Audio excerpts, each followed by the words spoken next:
Пошли. Все вместе. Какие ваши доказательства? They want you to comply. Cancel culture is about canceling. Кокаином. Up yours. Woke moralists. Up yours. This is systematic bullying that's happening. Woke moralists. Up yours. And they believe that they can then Woke shut us moralists. up. Up around and find out. Up yours. Woke moralists. They seem animalistic is what I mean. No, they're worse than animals. The woke mob, they ruin everything. They stopped Ben Shapiro from going to events and speaking. They stopped Ann Coulter from doing it. I will never surrender even a single inch of ground to a pitchfork mob. You never cave to the mob. We will never bow to the mob. Ever. No matter what. Do you see the final expression of cancel culture in terrorist groups like Up yours. We'll see who cancels who.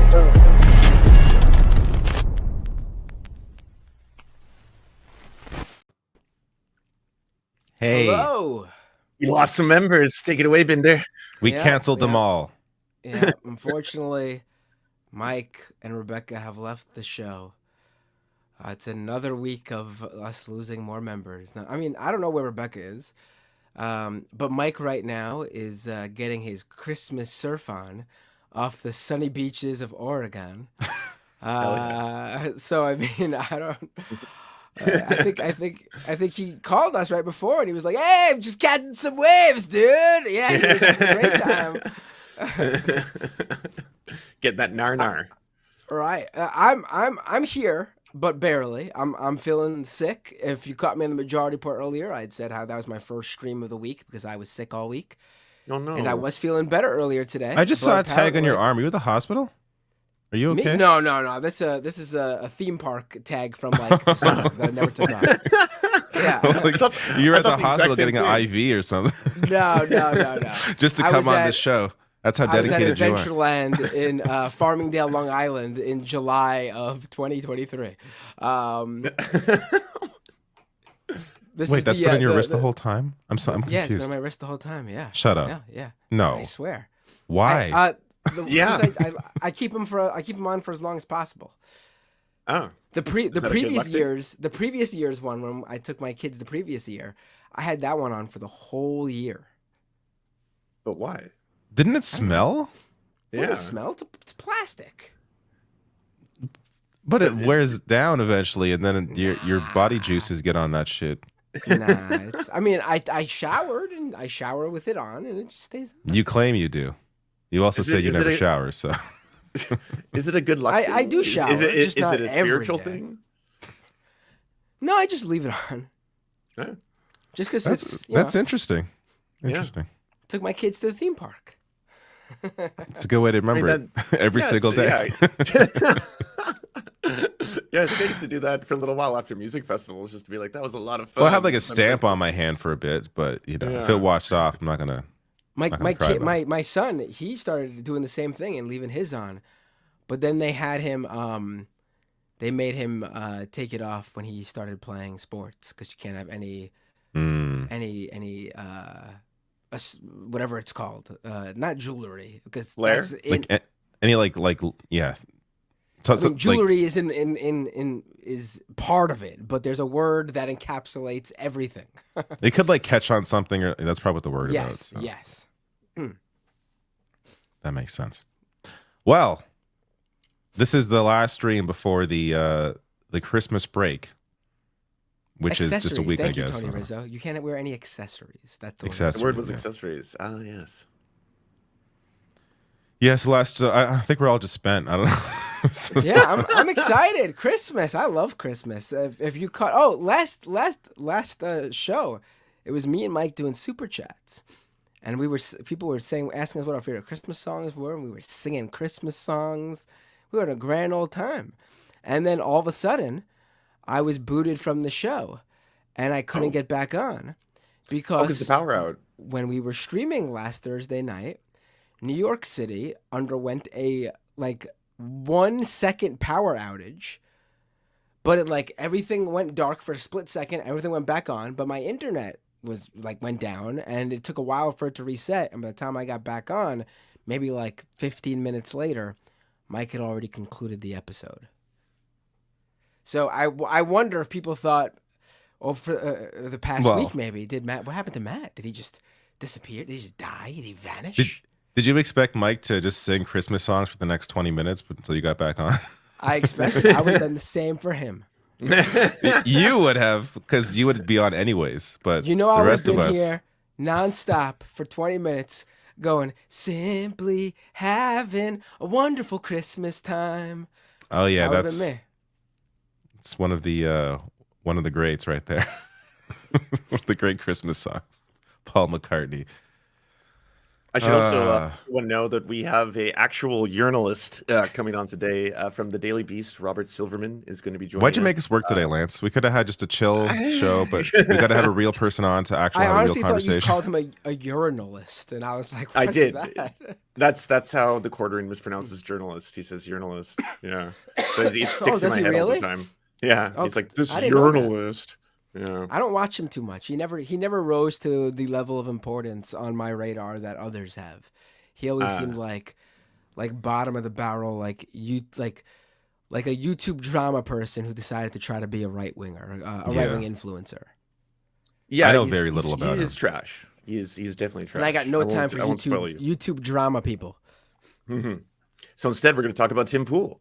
He is not a YouTube drama person. I mean, you could say he takes part. He's a propagandist, is what he is. Drama. Oh, he does. He's got a separate channel, Binder. You got to check it out. He's got a pop culture channel that it never took off like the other two Timcast channels. Probably because he's not a host. Oh, I know of it with that blonde girl, right? Who's always on. Yeah. Who's always on that really big show that gets a panel of women and just like harasses them over the most misogynist questions possible. Oh, I didn't know about that part. Called Whatever or something. Okay, is that the one hosted by a white dude? Is that the same one? Wow, an online talk show hosted by a white dude? You really know? Oh, that one. First of its kind. The one I can think of. Yeah. I do have 3 topics today. I haven't really prepped previously for the past 2 months, but I did some work today. So. I got so many topics. We can touch on one of them right now if you want. Sure. So let me start with this because I'm curious where you guys sit on this. This week, Donald Trump was, at least for now, because we got away from the Supreme Court, was banned from the ballot in Colorado. And this will apply to the primary as of January 5th. Everything right, again. And they removed me from the Colorado ballot. Now, I think this makes perfect sense because he did an insurrection. So I got no issue with taking him off the ballot. But there are some people who... David Doel, fucking shitlib, I knew it. Exactly. There are some people, and I'm not talking like randos online, like Ben Burgess, for example. He wrote a piece in Jacobin that this is a bad idea, that Trump should not be taken off the ballot because he thinks it could be politically damaging, and he doesn't. I'm not going to go through his whole piece, but I did read it. But it was whatever. I don't agree with him. He at least made arguments. Unlike some people who are just no, we can't do this because the right is going to hate us, and it's I don't think they really care. They're not going to all of a sudden accept Donald Trump losing the election. Because he's on the ballot, they're gonna, freak out regardless. But if you're asking my opinion on it, my viewpoint is that I think anyone trying to call this out is doing so probably with the foreknowledge that it's going to be struck down. It's just going to go to the Supreme Court and get struck down. So I guess anything you're doing right now is the kind of posture that you care more about a principle. I guess take a principled stance that he should still be allowed to run, and even if we disagree with what he does, that supersedes the fact that we have direct proof that he was involved in the insurrection or something. I think that's because I think most people understand that it's not actually going to prevent him from being on the Colorado ballot. I personally have no problem with it, him being removed from the Colorado ballot.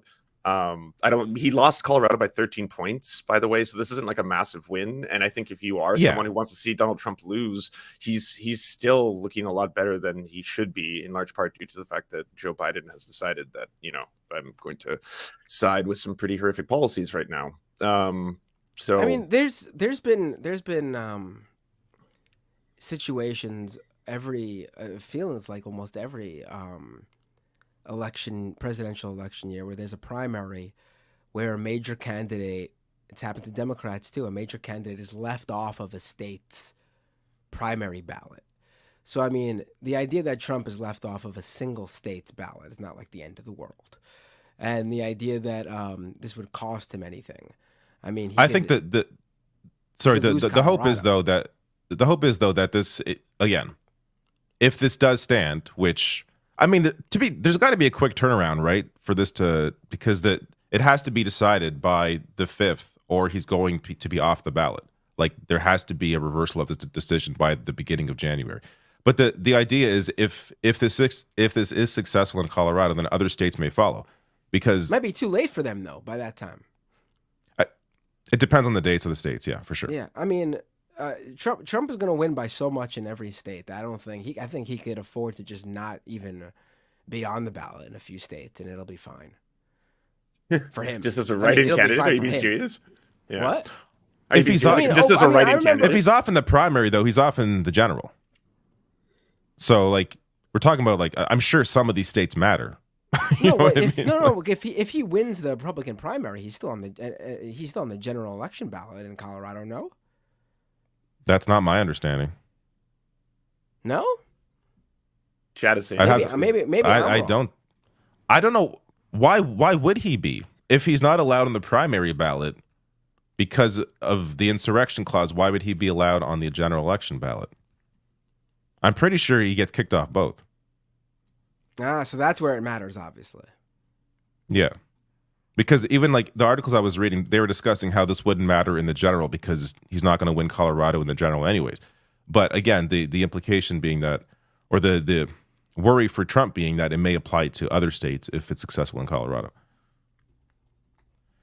Because I just find it weird anyone like defending Trump here. Like, who you can say, hey, it may not be successful. But to to argue for Trump, like it's unless you're flipping out about there being an age restriction on running for president or being a natural born citizen, why would this be the one thing that animates you? That he committed insurrection, he must be on the ballot.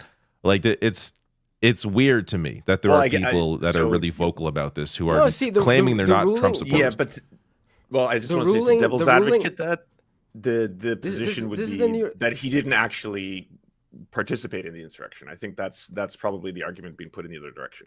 That he didn't directly storm the Capitol. He didn't directly. But there is no charge of insurrection anyways. It's everything around. Like, there is no.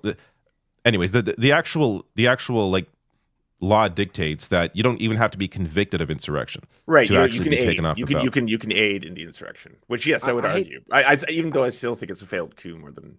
Yeah. I hate to say it. In fact, that's a lie. I love to say it, but I'm correct. According to New York Times, the ruling directs the Colorado Secretary of State to exclude Mr. Trump's name from the state's Republican primary ballot. It does not address the general election. Then none of this matters anyways. I never did. I still none of this really matters. Like, we should talk about why this is... So then Colorado doesn't decide who's on the general election? That doesn't make any sense. I don't think... Don't know. Everything just Bender froze. I thought everyone froze. Yeah, the disease got him. Is there another blackout? The power went out again. Oh, here it's back. Oh, wait, was that you guys too? Because it went out for me. No, just you were frozen. Oh, damn. All right, everyone went out. You're mid-sentence. But that's how I understood it, and that's what it is. And that's because my understanding was states have the ability to control that part of it. Like, that's why, like, over the years, like, I remember there was in 2008, there was an important state that Obama was left off of. And In a primary? I don't think it was something specific like this, where like, you know, he was ruled that he couldn't by the Supreme Court, but there was some sort of technicality where he couldn't be on the ballot, and that's because states could decide these things, but I don't think they could decide who goes on the general election ballot. But I will say this. Right. There's a reason that I do think there's some good news in this story, and that is what Vivek did. What Vivek did is very funny to me, and I hope more people follow suit. I hope a whole bunch of, like, you know, 8th place losers. I think he's polling at like 4% right now in Colorado. Take the pledge, because he's doing this whole thing where he's like, I demand my fellow candidates take the pledge to not be on the ballot in Colorado. And I was like, sure. I mean, none of you were gonna win, so I didn't even. Do you. I've ignored him now completely. He's not important anymore. Yeah. I didn't know he's still like talking. I mean, the only people I saw going apeshit about this were Republicans who were Trump supporters. And my understanding of this was they were trying to make a big deal out of it when it wasn't a big deal, because they want to continue this narrative that Trump is some sort of, you know, super politician who, like, just the deep state wants to keep away from taking power so we can make everything so wonderful again. And this perfectly, you know, flows into that sort of deep state trying to take Trump down QAnon narrative. Oh, these Colorado unelected officials, they took Trump off the ballot. But if you actually read it, like it's just the primary, and that doesn't matter for him. Like, again, if it goes further for the general election, then that would be an issue for him, I think, because that would be a problem. But for just the state primary, he's fine. States decide who's allowed on the ballot, though. And for the general, don't they? I don't think so. But then why? They have no choice in that. They have no choice in that. That's not. But then why are, like, for example, the Green Party isn't on the ballot in every state? Why is that the case? If this is not state by state. Maybe it has to do with the party themselves not registering or something. I don't think you have to register each individual candidate. I don't know. This is weird to me. It's just weird for the state to be like, he can't be on the ballot in the primary, but the general, okay, whatever. Insurrection, who cares? It's like, that's the more important election, is the general election. Whatever. The bigger issue here is just that you got two pieces of shit running for president that are both the leaders in each of their party right now. And everything looks like crap. It looks really bad as things stand. Hi, Rebecca. Hi, David. How are you? Good. We were just talking about Trump getting off the, at least for now, the Colorado ballot, and that whole thing. Well, I can't believe you guys have been doing your report. Matt's freezing again. Yeah, Matt's he's gone. That's twice. He can't even chirp anymore. This is so cool. Feds I'm back. are watching. Trump's You're back feds now. are watching. You're We back. ain't hear a thing you said. All right.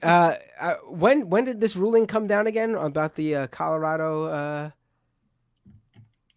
Yesterday? No.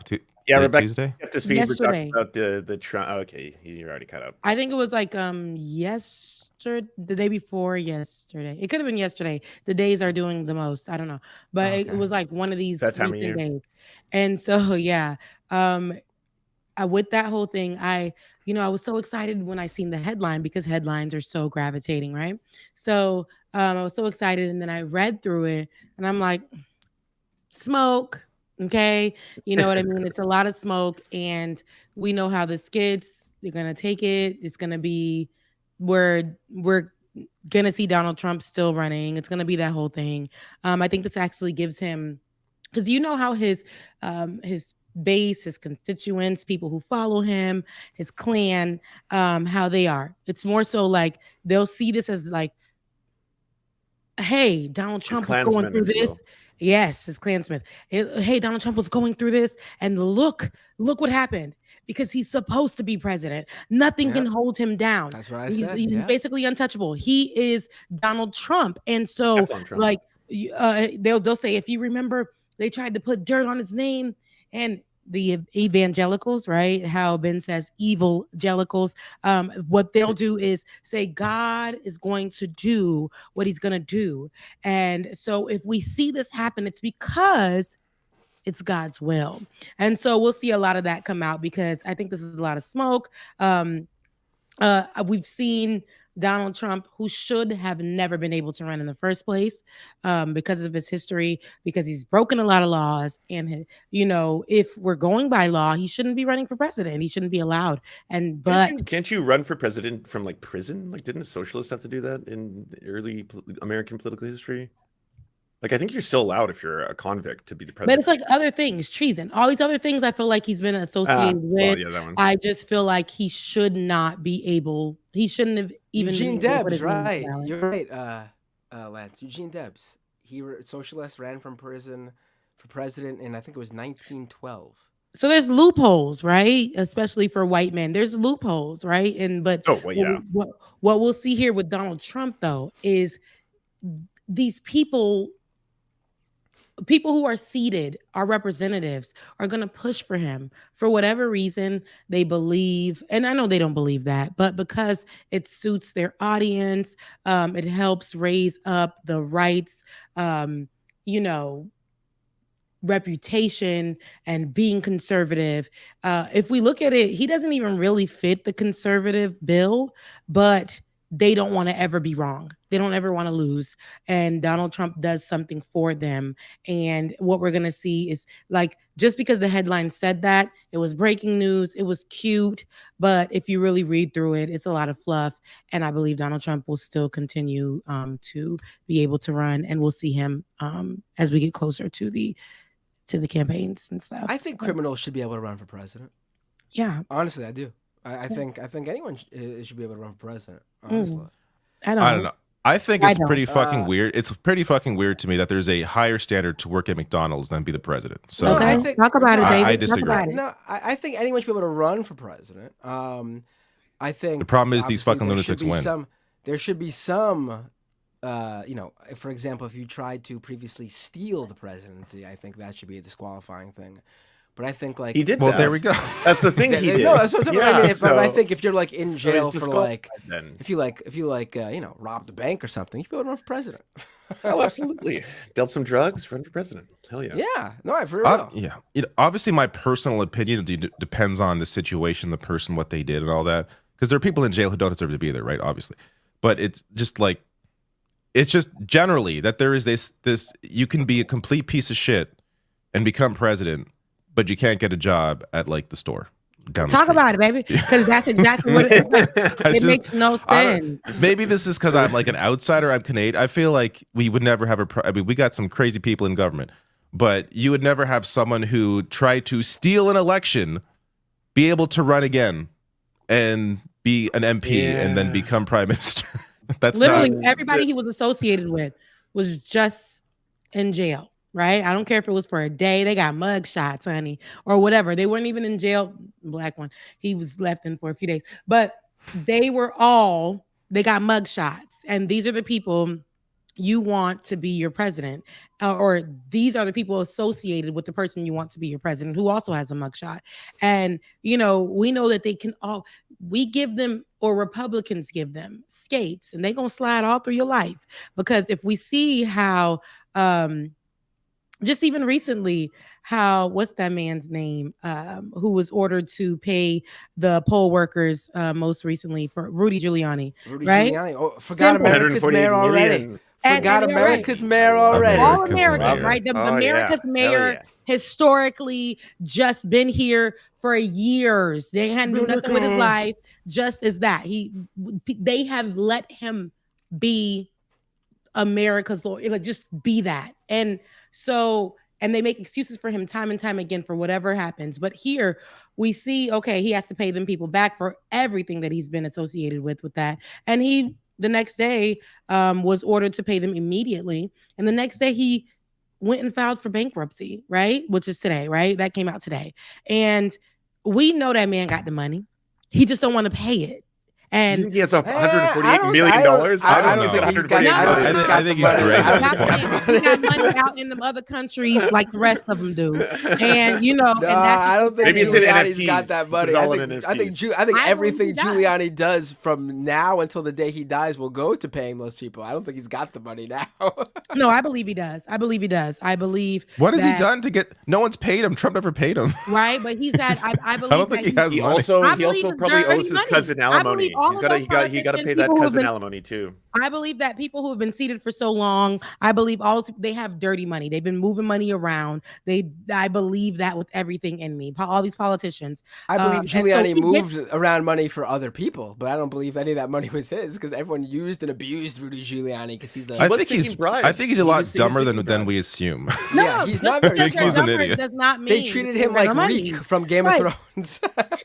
we make dumb people rich every single day here in America. Yes. So but those people are good at scamming other people. This guy was a leech, and he, you know what I mean? Like he completely had to ride Trump's coattails, and that didn't go well for him. But I believe that anyhow, I do believe that we give all of these Republicans just opportunity to skate in America, right? I know y'all over there in Canada, but over here we'll be like, okay, y'all could definitely slide with skates, ice skates on thin ice. That's okay. We'll allow you guys to skate all up and through here. We'll give you opportunities and chances. If it was anybody else, it would be up in arms. They would make sure these people can't run again. They will make a scene. They will put out campaigns. They will do anything they can. Press release. They would be making Facebook groups. They would be funding buses, to go and be the leaders of a domestic terrorist attack. He's just, and all of these things have happened. And so I feel like we're not going to see, I feel like it's just really smoke. It's cute to see the headlines. And unfortunately, I just believe Donald Trump will go ahead and continue to be able to run for president. I will say though, Rebecca, when you bring up a former NYC mayor, and then before you were saying the Donald Trump Colorado decision was a lot of smoke. And it made me think of our current mayor, Eric Adams, who when this scandal came out about him and his ties to Turkey, right? He was telling people that not always where there's smoke, there's not always fire. Where there's smoke, there's not always fire. The lies. And right? Speaking of Eric Adams, he had a great moment this week. Can we pull up this video? We got to find this video of him on Pix 11 local. You've not seen this. Okay, good, because I haven't seen it. It's gonna be live reactions, baby. It is the most insane thing. I'm ready. It is the most insane thing you will ever hear. Yeah. This might be the worst thing I've ever heard a politician say, honestly. No, that's not true. I'm going to your page, Bender, to find it because I know. I just dropped it in the private chat. He was asked, so Eric Adams is on Pix 11. It's a local channel here. In NYC. And, the news channel, they had him on in studio, and they threw him a softball question. Super easy question. Describe the year for New York in one word. And he couldn't do it in a way that made any sense. In fact, he might have said the worst thing I've ever heard. Here is Eric Adams, the mayor of New York City. To the end of what was a very eventful 2023, right? So when you look at the totality of the year, if you had to describe it, and it's tough to do, in one word, what would that word be, and tell me why? New York. This is a place where every day you wake up, you could experience everything from a plane crashing into our trade center to a person who's celebrating a new business that's open. Wow, I'm very, embarrassed. very complicated city. Come for the businesses, stay for the 9/11. Oh my God. That's why it's the greatest city on the globe, right? Everything from planes crashing into our world trade. I'm embarrassed. Enjoy our gabagool and the plane crashing into the New York City. And that's why we got the greatest city in the world. And planes crashing into buildings, people dying. You know what New York City's waters are known for? For making the best bagels in the world, and for you to possibly find yourself swimming with the fishes when the mafia is done with you. Like you got it all over here. You know what I mean? You can ride the subways. Get arrested if you jump the turnstile. This is that. This is what a weird answer. Great. It's great here. Every day is a 9/11 in New York City. Come visit. God, that's what he said. But that's what he said, essentially. Why did you start off with that? Not to mention, New York is 2 words, but yes, for a 1-word answer. I'm imagining some person. I came to New York City to experience a 9/11 like the man promised. I stayed there for 2 weeks. Didn't see no terrorism. Unbelievable. Worst city ever. And whose accent is that? Yeah. That's like a. That's like a. It's giving a good black man, so it's making me like. Oh no, I was not doing a black man. I was doing like Leonardo DiCaprio from. No, 12 Years a Slave. I was doing like a plantation owner accent, not a black man accent. Louisiana. Okay. All right. A very racist white person accent. That's what it gave. And I got that. Good save. Good save. It was good though. It was good, Matt. You've been studying. It was good. I was doing the Leonardo DiCaprio. You have to understand, Matt's accents are so bad that they sound like something he doesn't mean for them to be. Yeah, but I was doing a good one. That was actually a good one. That was I didn't know where you was coming from. I had to just, let the ears that are hearing, I had to just correct. It was giving a Louisiana real Southern white man racist, and that's what we can. And I got that. Yeah, we got there. Uncanceled. No, we got that. But that's what listen, we put these people, we seated these people. This man doesn't even know how to explain and how to go into having a conversation about, what New York City was like in this time, in this last year. To be honest, you want we're not going to get that with our politicians. We never get that with American politicians. But to say, hey, pull up. We got planes crashing in the buildings every day. It's historically, that's one of our things here. And you might see it just walking around. That's crazy. That's hurtful. Yeah, that's having people relive. It's also pain. just like, how did this guy become the mayor with such this inability to give just a standard answer as a politician to a very basic, I think it's a dumb question. Any question like this is stupid to me. You have the mayor in front of you, you're asking this question. But regardless, you're the New York City mayor. You can't just say, it was a complicated. Yeah. This happened this year, but also some good things happened, some bad things happened. But no, 9/11 happened. Also, we didn't even have any terrorism this year. There was this year of terrorism. Yeah, why is he bringing it up at all? Oh my God. That's terrible. That was honestly, maybe it was better that he brought up 9/11, something that happened 20 years ago, instead of him being like, it was a horrible year. We had all these immigrants coming in from Mexico. Because that's the big thing that he's been complaining about. In Florida, that was the other answer in his mind, and this was the one he went with. Mm-hmm. Yeah. Because that's all he's been complaining about all year. That's been his big issue this year, that we had migrants coming to New York, and New York City can't deal with those extra people. Are you kidding me? We've got. Maybe they squeezed it into apartments. I was in an apartment with that city was people. Built on immigration too. It was. Let's be real. Everyone's white until they're not in New York, right? It's just one group after another. You're Italian, you're not white. Now you're white. Irish, you're not white. Now you're white, right? Just group after group. Yeah, and then it's funny because it's it's a melting pot, right? That's how America, claims it is. And then you have these big cities, including NYC. So you would think that New York City, and with Eric Adams being the mayor, a black mayor at that, to not have anything to say about the city in this time, something you could have gave something, and you gave that. But it is it is a melting pot. You can talk about the different communities. You can talk about allegedly what you've done positively, allegedly, for the communities, how he brags every now and again when he's being attacked. I think he should have picked that energy up and felt like he was being attacked and started to say what he's done for the communities. I would have taken that. But what he gave as an answer, I got secondhand embarrassment. I almost wanted you guys to stop it right there. That is terrible. That was terrible. I don't think he's embarrassed, though. I don't think he gives a fuck. He ain't embarrassed. He about to go and do whatever he's been doing every single day. He does not care. He don't care. He don't care. So it's kind of he's going to say something even stupider don't care. Very soon. We'll be back with another clip in the new year. Oh, Eric Adams. I can only imagine what he's going to say at in the middle of Times Square as that ball drops on January 1st. It's a good thing a plane didn't hit.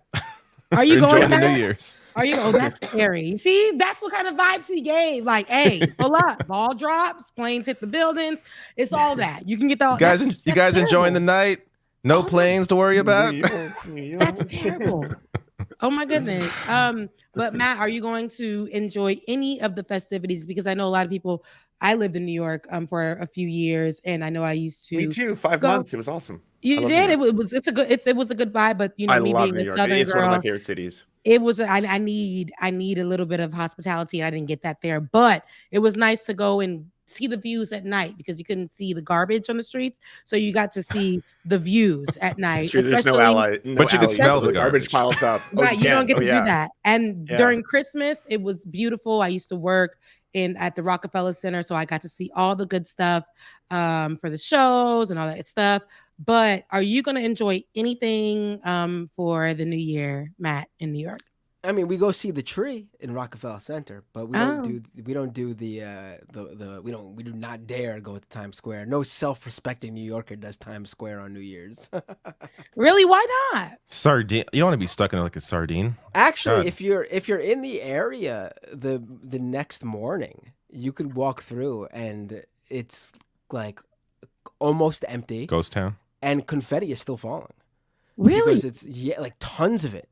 So like it's actually more fun. Where's it coming from? Just blowing around, I guess. Like it's all stuck on the buildings, and it's so much, like literally hours worth of confetti. Like I've never experienced it. I lived there, and I just chose like to be there in the night and then go. That's when I would go. I'd go the next morning when no one's there. Just I never thought about that. Well, I should have thought about that. I wish I knew. I would. If you go on January 1st. Anytime like 7, 8, 9, 10, 11, 12, even like that late into noontime, walk through Times Square. Like it's not like ghost town empty, but there's like barely anyone there, and confetti's falling, and it's a good time. There's nobody there. Yeah, I should have. I feel like if I was back in the day, back in the day, we used to try to do what was hot, what was popping. That was to be in the mix. And nowadays, I probably would have done the next day, get some cute photos, confetti falling on you, nobody's there. That would have been nice. That could have been something that Eric Adams talked about, but he talked about planes hitting buildings. No, I don't want anyone to know about that except for a very small group of people. Otherwise, we're gonna have a whole January 1st gathering in Times Square. We've got 1,000 people watching right now. They're all planning their trip. The secret is out. The secret is out. The secret is out, and that's okay because our people know how to gatekeep. I feel like. So I'm really dying to know what he's gonna say next, Erica. I'm dying to like is it like this on the top of his mind and everything? Like is it when he's in a that was such a terrible answer. But I feel like again because he's not under attack. When he's under attack, he's pulling out these imaginary stats. He's coming out and saying what he's done. Yeah, he's a performer. He starts to act. But in that moment, when they asked him this question, he just gave us real truth. He's on autopilot, right. So it's just like whatever stream of consciousness. He's on vacation, okay? He's not, he never been here for the people, but now he's really not here for the people. And that's what. Well, speaking of dumbasses, let's get to a John Fetterman clip. Okay. So this ogre was on CNN. Ogre? Let me get this one. Don't try Shrek. Okay. He's a bad. Shrek is a good ogre. We don't. Don't call him an ogre. He's terrible. He's what a disappointment. Shrek is a gorgeous man compared to this disgusting piece of crap. Let's check this out. Okay. In the Democratic Party, particularly among young voters, when it comes to Israel's war against Hamas, 72% of young voters, according to this new poll, disapprove of how President Biden is handling the Israel-Hamas war. You've been very vocal in your full support for Israel. I see the Israeli flag behind you in your office there. You've been very clearly arguing that Hamas bears responsibility for the tragedy of what's going on in Gaza. Why do you think so many younger people, especially in your party, see it differently? I really don't know. I do know that a lot of people are getting their perspective from TikTok. Can we just pause there? TikTok. This is the Nikki Haley talking point. You become 17% more anti-Semitic for every 30 minutes you spend on TikTok. This, like, he watched the GOP debate and thought she made a good point. Like, this is also this dude's got brainless. I'm counting 2 Israeli flags behind him. Oh, yep, that's true. 1, 2. I mean, I he don't wore see this one. I don't see any. I mean, he just bought the one behind him for this. You could tell it's firstly unfolded. He made sure that it was a prop for right. And how weird is it that he's got a Ukraine flag beside it? Right. I see that the disconnect that you see over and over and over. I was like that. It's the weirdest combination on like any social media. If someone's got like a Ukrainian flag and an Israeli flag beside each other. The Ukraine sign, though, almost looks like an afterthought compared to the fresh, giant Israeli flag, and then the little. He just bought that mobile Israeli flag. Yeah, the folds are still in. Yeah, the creases are still there. Perspective from TikTok, and I think if you're kind of getting your perspective on the world on TikTok, it's going to tend to be kind of warped or not reflective of the history and actually the way things absolutely are. And what is very clear is that Hamas started this, and they actually broke the ceasefire, and they attacked and murdered babies, children, women. Again, this talking point of Hamas breaking the ceasefire, 2023 was already a historic year when it came to Palestinians being killed. No, history started on October 7th. How dare you? Right. Something like, I believe, I don't have the exact number at the top of my head, but at least it was somewhere around 200 or 300 Palestinians had died in 2023 alone, had been killed, I should say, in 2023 alone, prior to October 7th. They were all Hamas. At the hands of IDF. So this is, or settlers, extremist settlers in the West Bank. So, which really have the full authority of the Israeli police and IDF. Like, it's not like, oh, we're gonna get those settlers. Yeah, please. So again, this retelling of history with this fake narrative that it was all peace and harmony. The Simpsons scene where.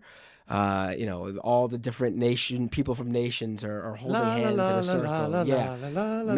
Was not the case. It was not the case. Also, who are you to talk about TikTok being an indoctrination? Well, you're fucking live on CNN. You're on CNN. Yeah, the propaganda network of the Chinese communist TikTok. Like, he ran his whole campaign on Twitter memes. So like, yeah, I know. Like complaining about social media. I'm pretty sure he has a TikTok, and he has a following, and he posts all his whatever's on TikTok. But yet, when something is opposing his views, then they want to go ahead and utilize how TikTok is the reason. 244,000 followers on TikTok that he's indoctrinating with the apparently anti-Semitism. If they spend 30 minutes watching his channel.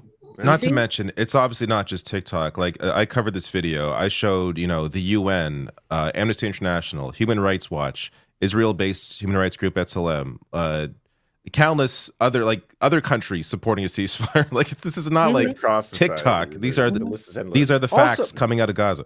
Also, if you're on social media, you're seeing the raw videos of this stuff. Like, if you're just an older person watching cable news, maybe you'll see a overhead outside view of an explosion. Oh, no, the old heads is on Facebook.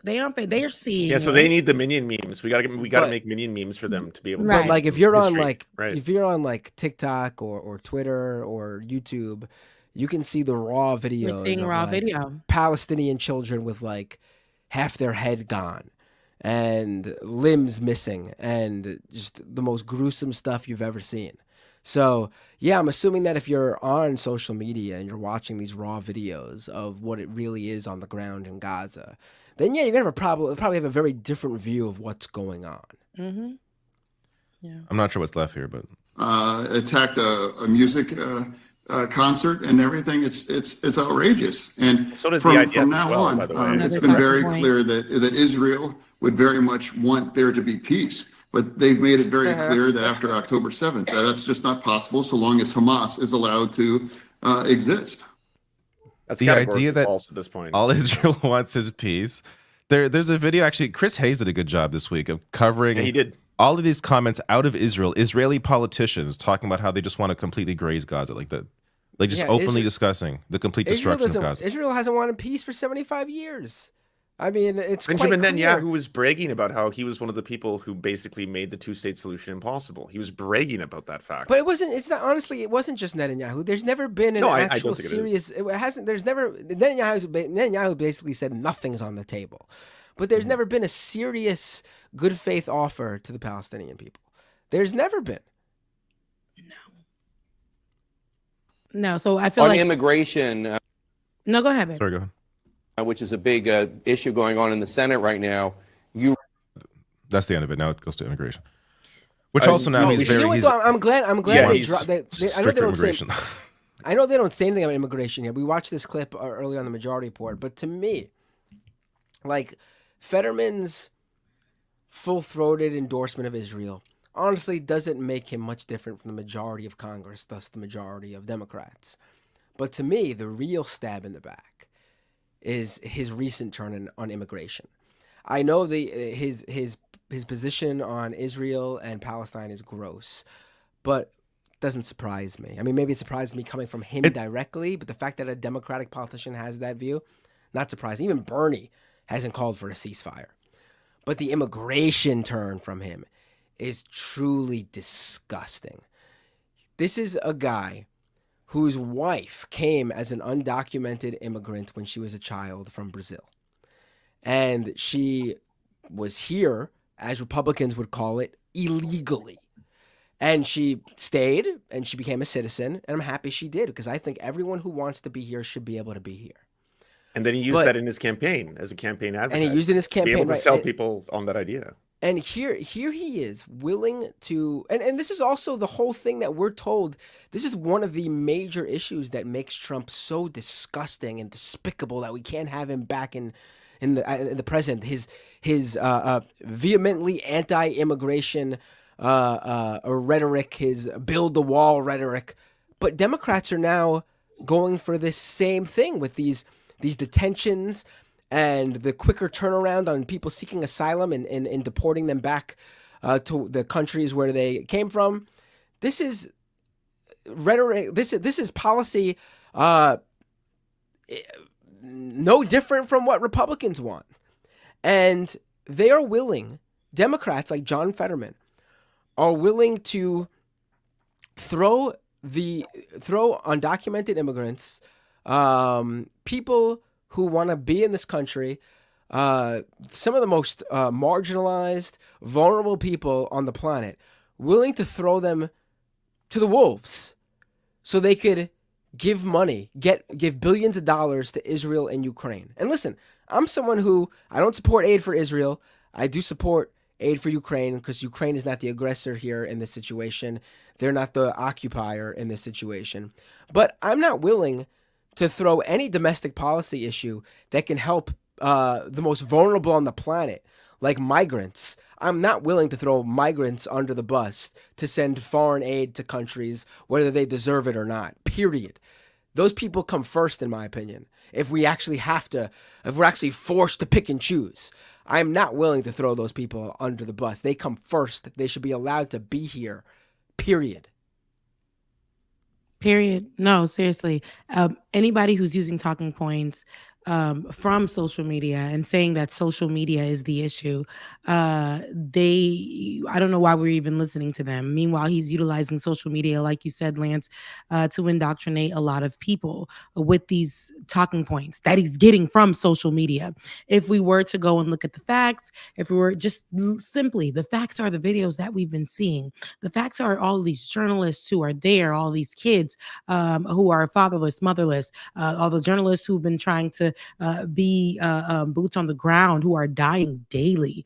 We're watching this happen, and yet we're trying to make excuses, and we're funding this genocide. We're being America is funding this genocide, and a lot of the right and we're doing it too. Who are supposed to, right? Who people, all these countries who are supposed to know better, right? But we're doing the opposite of what we should be doing. But a lot of these people who are coming out and being able to get on like CNN and all of these mainstream media programs who are coming, we hear so much more online.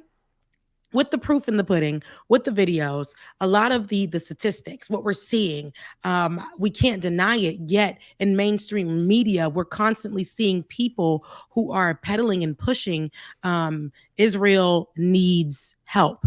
Israel's under attack. Hamas is a thing, and we condemn it 100%. But if we're looking at the numbers here, if we're looking at what's actually happening daily, we're about to clear out Gaza. We're about to clear out Gaza.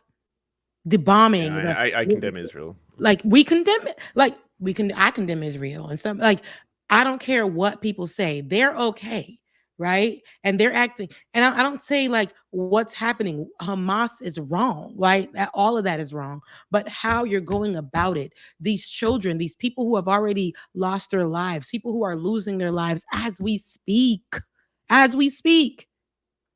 This is not the way to go about it.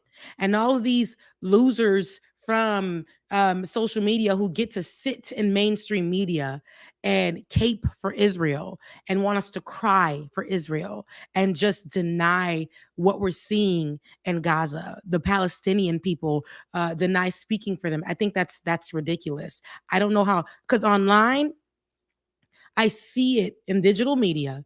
I see more people having those type of conversations. Reality, what's actually happening. But in mainstream media, we're seeing them just stick to the talking points and getting people who just stick to the talking points, which help elevate Israel's cry for help. I don't know.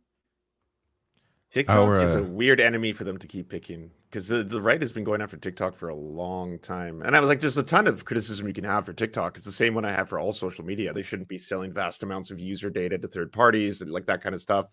They're monopolizing the internet, all those kind of things. But like to think that they're intentionally manipulating children into becoming anti-Semitic is just a debunked conspiracy theory. Like that's not true, right? Mm-hmm. Our guest is here. Shall I? Yes. Well, good to see you, Robert. Hi. Good to see you. Hey, everybody. Thanks for having me. Hey, introduce yourself for everybody who doesn't know who you are. Hi, my name is Robert Silverman. I am a reporter on can I curse on this show? Is that okay? Is cuss words allowed? Oh, yeah. Of course. Yes. Oh, they cuss here, honey. I'm on the No shithead racial beat, slurs. I'd like to say. I cover the shitheads, so I'm knee deep in the fetid swamps of our online discourse. A report for a number of places. You're deep in the pool, if you will. Oh God, the cesspool. Yeah, cursing is fine, but I'm up to here. You can't do puns. Yeah, that's bad. I mean, I think you're being modest. I should add that I think you participated in or broke the story about how Tim Pool may have stolen a cat as revenge. I think that was actually Will Sommer broke both the Tim stole a cat as part of a business negotiation story, which was really hilarious. I'm surprised it didn't get more traction. That's like rule number one on the internet. You don't fuck with cats, right? Or puppies. Don't fuck with puppies either. You don't fuck with pets. Yeah. No, I've gotten a number of different stories. Like Tim Pool hired a white nationalist daughter to be a blogger for his website. Tim may have gotten tipped off about January 6th. Yeah, but he's Tim's a centrist, right? Yeah. Yes. Milk kills fence sitter. Yeah, that's what it is. Oh God. Matt Binder's been on. Actually, are you familiar with Matt Binder here? Matt Binder's been on the Tim Pool show. I've spoken with. There you go. Bobby over messages, DMs before. Yeah. We've exchanged saucy DMs. It's true. Yeah. Saucy, wait, saucy DMs. Describe the Tim Pool compound. Yeah. Yeah, that was an interesting time there. Emma Vigeland of Majority Report was also there. Lance, you were there, my friend. It's a very. I forgot you were there, Lance. That's right. You did a good job too. I've feasted from the Tim Pool trough. He's certainly making a lot of money as a YouTuber, because that's oh yeah. A lot. But it's one of those examples of someone spending vast amounts of money in just like ridiculous ways. You know, like when I see Trump's audacity, I'm not like, oh wow, I'm so jealous. I want that life. I'm like, what a fucking waste of gold. Why is there gold toilets? You're shitting on gold. What's wrong? Like it's just all so gaudy and ugly. I thought like his was like way too compoundy. I was like, the underground skate park is cool. I got to admit, like there's just something about seeing like, you know, that Olympic size like half pipe underground. That's neat. But otherwise, it just looks like a compound, like a massive compound filled with guns and angry people. Did you get to see the guns? Did they take you to the gun room at all? I didn't see the No? I didn't see the specific gun room or the armory. Apparently, there's a big weapons armory as well. But I did see guns general, like there were guns, just kind of all over the place. Old like Civil War era gun in the studio, and he showed it off to me. Yes, and he was like, "Do you want to touch it?" And I was like, "No." I was like, "No, I don't want to touch it." And the reason I don't want to touch it is because he said it was an old ass Civil War era gun. The last thing I wanted was for me to pick it up and for it to like fall apart in my hands. Then I'm on the hook for this old ass gun.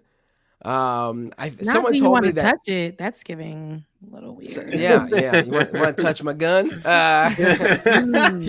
you want to touch it?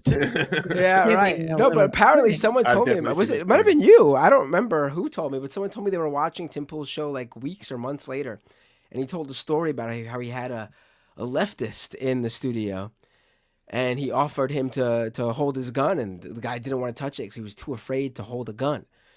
And I was like, if that is me, that's not why I didn't want to hold the gun. It's because I didn't want to hold the old ass gun. I didn't want to break it. I didn't want to be accused of breaking it. It seems like he makes up a lot of these stories. Like he has this big story about how Sam Cedar's afraid to be on the show, but there's like DMs showing that's not the case at all. He just makes this shit up. He just does not care. He'll just like make up these fucking stories. It's good. It's good. It's good for digital media. It's good. People will share it, cut the pieces of it, and it's a whole thing. And then he'll continue to get views and numbers and money. So well, his new thing when I was on was that it wasn't that Sam was afraid. It was that Sam is all about drama. He's not a serious person. He doesn't talk about the serious issues. And so there's a blacklist who he won't and Sam is on everyone's blacklist apparently. He told me there was big shows that won't have Sam Cedar on because there's a blacklist. Yeah, he said I'm pretty sure I know what show. If he is telling the truth, it's very clear he's talking about Joe Rogan's show. I mean, Joe Rogan wouldn't touch Sam's Sam had Sam on, period, and Sam knows Rogan. I'll never forget when he wouldn't even have Rogan wouldn't even have Michael Brooks on the show because of Michael's connection with Sam, and Rogan was out there talking about how Michael Brooks might be one of the getting his name completely wrong, calling him Michael Roberts or something, but he was talking about Michael Brooks, and he was saying Michael Brooks is one of the funniest people he's ever seen or whatever. But wouldn't have him on the show. Wouldn't have it on the show. What were you going to say, Bobby? Yeah, Tim has this habit. Tim, and I'll actually rely on some sources who have been close to Tim in the past. What Tim does is Tim starts repeating, whenever Tim encounters a situation that he doesn't like, he starts telling a story of what he had wished happened, and then he repeats it over and over and over again. And eventually he stops realizing that this is not an accurate depiction of reality, that Tim, in fact, is dipping into his own stash. And honestly, I think that's part of what makes him an effective right-wing YouTuber, is that he is able to convince himself that these things that he repeats again and again and again, eventually they become true to him. So he's pulling the wool over his own eyes. Things like the fight that he had with Sam Cedar was not Sam thinking they were just going to do a YouTube call and not wanting to go down to the West Virginia compound pre-vaccine while there was still COVID going around the country, but it was actually some very strange attempt by Sam to stir up drama. And you will never be able to convince Tim of the reality of what actually happened, even if Tim were to look at the DMs in his own phone and see them.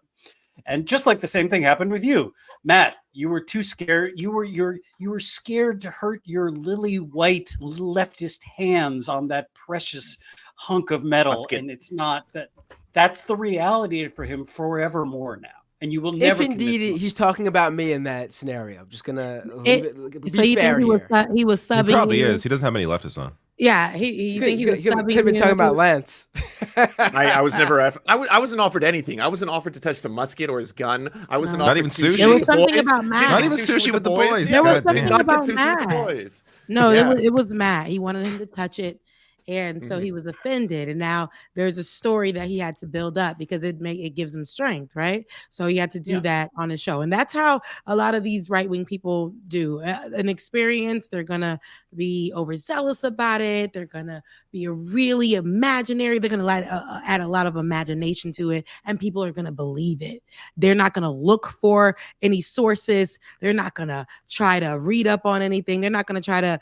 They're just going to believe what their God said, and that's it. So Tim Pool, to me, though, he comes off very phony. Like, for a guy who may believe his own shit, like, I have a hard time even watching his clips to criticize them because they're so cringy. Like, he doesn't seem like he's coming off honest to me. It seems like he's performing, and he knows he's performing.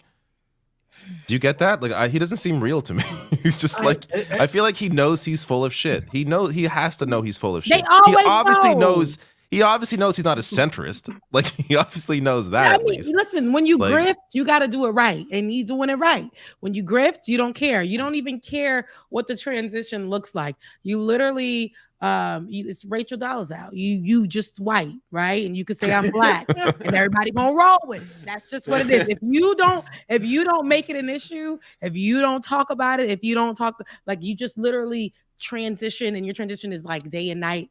You feel like it's real to you. That's it. That's all. That's it. So I have some thoughts about this. To me, and this is something that Becca Lewis, who's an excellent researcher on disinformation and the far right, said to me, which is that there are two kinds of right-wing YouTubers. And one are the performers. And that's people like Alex Jones or Milo Yiannopoulos or even Steven Crowder. There are degrees of whether these are good and entertaining performances, but they are very clearly crafting a fictional persona, and the audience identifies with the character that they've built. But there's an awareness, both on the part of the YouTuber and the audience, that it's a fiction. And then there are what Becca called the mirrors. And these are people who, they do an anti-performance. They don't edit their videos. They're in a bare studio. They make it very clear, like, no, I'm just telling you how I feel. This is the same. I'm the same person right now on camera that I would be if we met at, I don't know, in Tim's case, say the skate park. It's the idea that you are getting an authentic experience and you're building a parasocial relationship with someone who is your friend, and you're not engaging in some kind of theatrical back and forth. The thing I think you're hitting on, David, with Tim is that he's in a transition period. Tim's transitioning, let's say. He is transitioning from someone who for years was a mirror. He was like, I'm just a guy who gets on the internet and talks about his feelings. And he's trying to sort of feel out what a fictional Tim persona would be like, which is why he keeps affecting this strange Chicago accent from time to time and saying things like, poker with the boys. He was born in South Side, he said. he was not born on the South Side. Oh, they always want to be born on the South Side. No. Tim was born in a part of Chicago near the South Side, which was home to many cops and firemen. He was not born on the South Side of Chicago. That is not true. But wait, he said he grew up in the mean streets of Chicago, and that there were like all these people who he referred to as gangsters who would come into the house all the time, and that he was really, Lance, I hate to shatter your dreamy dreams, but that's just not true. So I think that anyway, what I think you're seeing, David, is he's trying to get this sort of weird Alex Jones. He's trying to figure out what his variation of a created character would look like. And at the moment, it's not working. And his videos are very weird. Like the past few weeks, because I still, like a sicko, check in on what Tim is up to. He's been ranting about not just that the people who disagrees with him are evil, but that they're demons. In a cult, and then he will throw out the caveat like, well, no, I don't mean literally demons. I just mean their behavior is demonic. But, if you're a true believing Christian, you could take it literally too. And has been using pretty much straight up white nationalist talking points on a regular basis. So he's and I think while he undergoes this transition period, the character, whatever this character isn't going to be, isn't really working. Honestly, it's just a bad Alex Jones imitation at this point. So that's to me he feigns this anger. Like I feel like he He works himself up into pretending into trying to be angry about something, but you can tell he's not really angry about it. He's just like he's really trying hard to be angry about this thing by speaking very loudly, and I can't believe this is happening. And it's just like, you're not real, bro. Like this is all a performance. No. Yeah. That's a really sad kind of things to that come that people are suddenly using like those talking points. Like I don't like the normalization of white supremacist talking points amongst so many right wingers now, pundits, you name it, like all these hosts and everyone. Like it used to be shit that was relegated to Stormfront or Richard Spencer or Nick Fuentes. Now it's been completely normalized to give all these like really horrifying statements on a regular basis. And it's so normalized that you can watch 2 hours, 3 hours worth of right-wing news, and they are saying without missing a word the same exact things. There's so much. Literally, like it's just a broken record, and you would think I'm lying, but there is even so much footage where they're showing back-to-back right-wing media outlets and anchors, just saying exactly the same thing. You remember when everyone was upset about Lizzo's flute? And I was like, there's no way every single one of you knew about this glass flute so much that you're all angry about it in tandem. None of you yesterday knew about this flute. And now all of you, this is a disgrace. This is our history. Blah, blah, same blah. talking point. Yeah. Same talking point. Like, what? You go on social media, and it's so weird because you could just be scrolling and you'll think, okay, is this person the same tweet that somebody retweeted? No, just somebody else who is a right-wing person who is spewing out the same exact thing, and they do not care. They copy and paste. They do not care to change a word, to personalize it.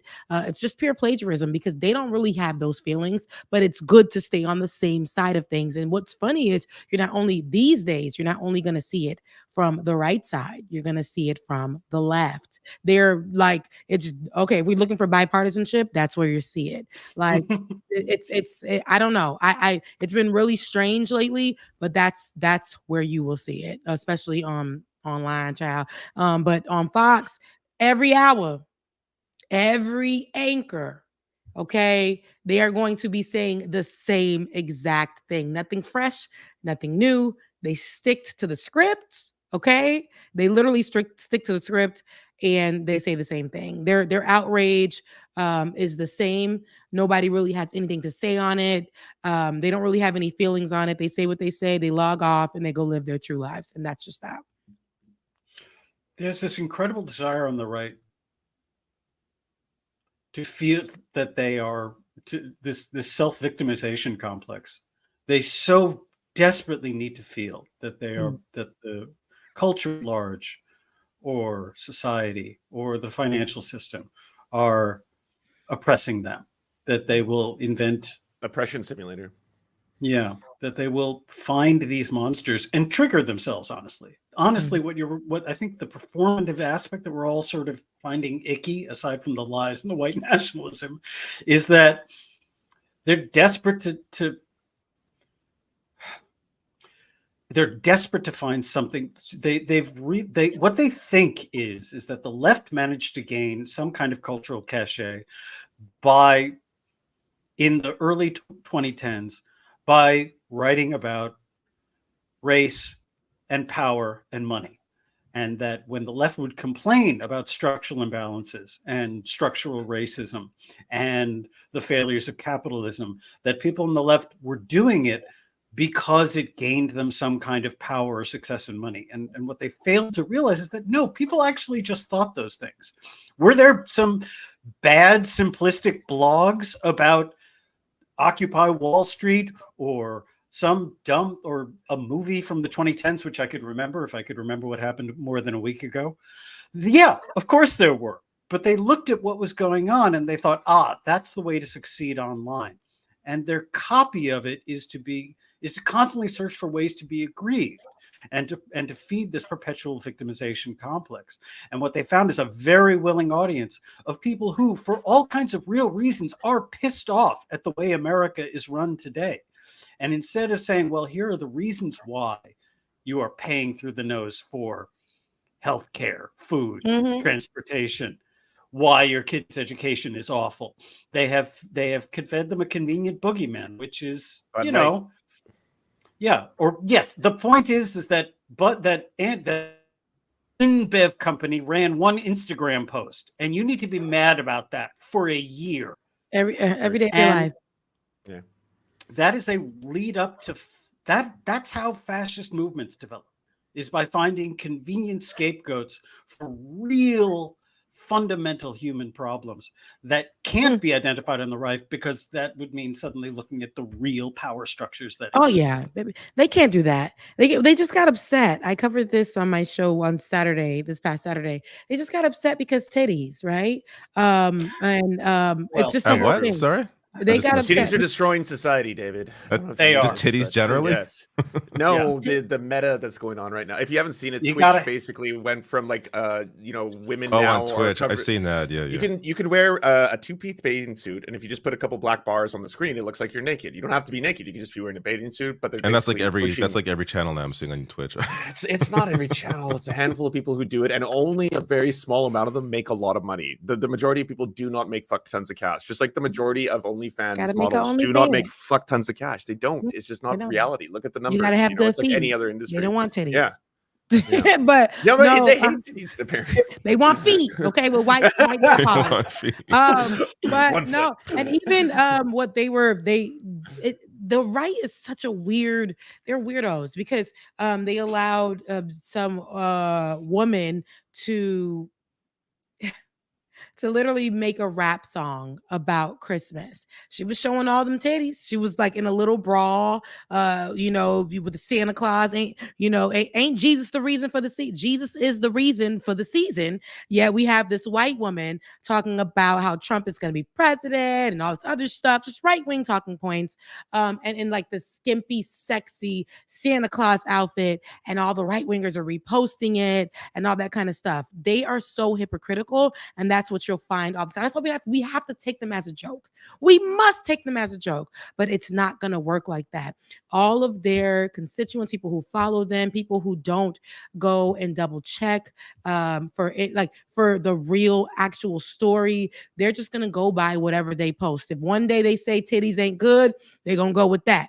And that's on a Monday. On Tuesday, okay, and at midnight, at midnight on Tuesday, if they say they allow for this one woman to just be in a skimpy outfit, and after they just said Jesus is the reason for the season, and a Santa Claus outfit, pagan holiday, and if they do that, this is what we should follow. She's just saying all these talking points about titties, Donald not Trump, evil titties. Right. It there's has a to be real Republican titties that are for Trump, and that's Right-wing what titties. we'll accept. Okay, that's what we'll accept. It's a joke, guys. It's just such a joke. Tim Pool and his crew is a joke. Anybody who is the right-wing people who've been fired from these right-wing networks, right, and who are still pushing stupid ass right-wing talking points that they didn't.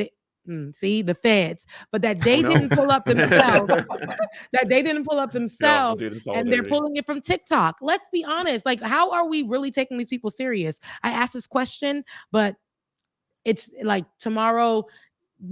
Everybody will be they'll take over. The Republican talking points will take over in spaces that matter, and that's why issues like Gaza and Palestinian people, we will never see that in our mainstream media, and it's because they take the real issues as a joke. It's stupid. I hate it. I've watched a lot of Lance's Twitch streams, and Lance, you haven't shown titties once. That seems unfair to me.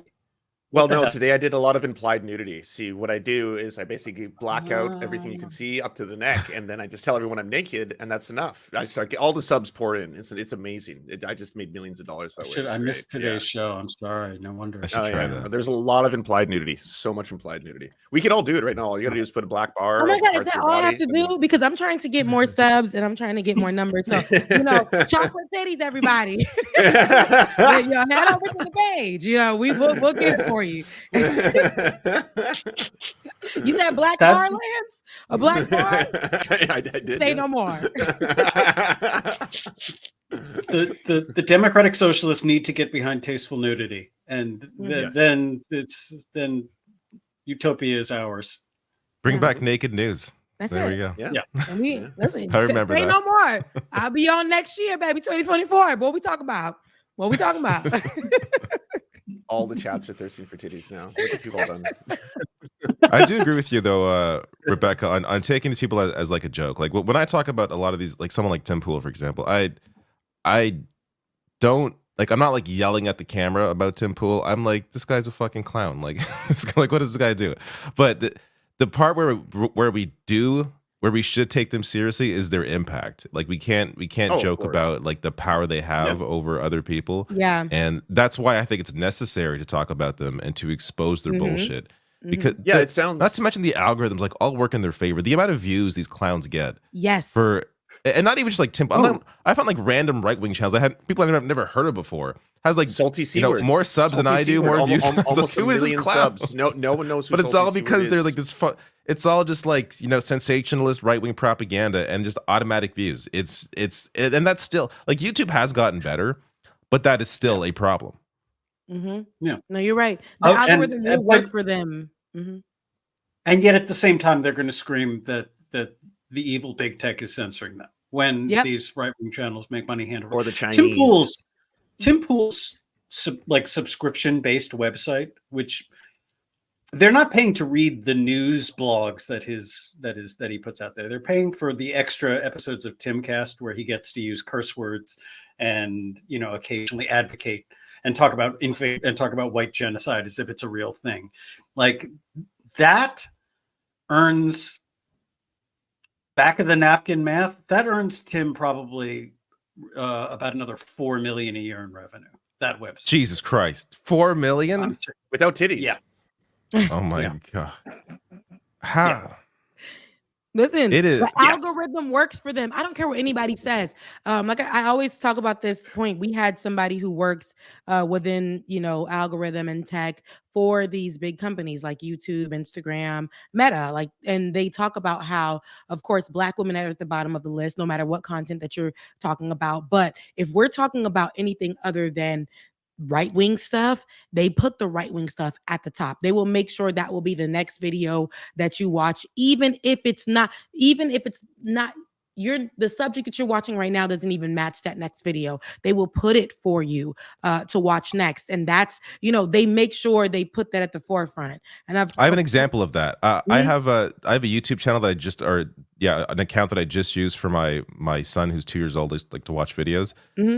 This was a few months ago, but randomly a Jordan Peterson video, and I swear, we don't watch any political content on this channel on this page. It's all like kid stuff, the occasional like food thing.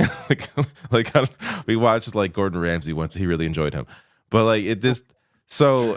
but Jordan, why is Jordan Peterson in my feed? What did I do to deserve this? Anybody, it's wild. They're gonna push it. I told you guys, I know it's so weird, but I told you I listen to, when I go to sleep, I'll listen to some people listen to rain sounds, people listen to waves. I'll listen to R&B or gospel or neo soul. I wasn't listening to gospel on this particular night. Y'all know how I feel about Sexy Red. Sexy Red, a few months came out, with her alliance with Trump, talking about how she loves him and how they gave money up, And all of a sudden on my gospel channel, I heard this in my sleep, and it was Sexy Red. And I'm like, I'm tripping. I've listened to this particular station for years and nothing ever like this happened. But all of a sudden, they trying to put it in my ear.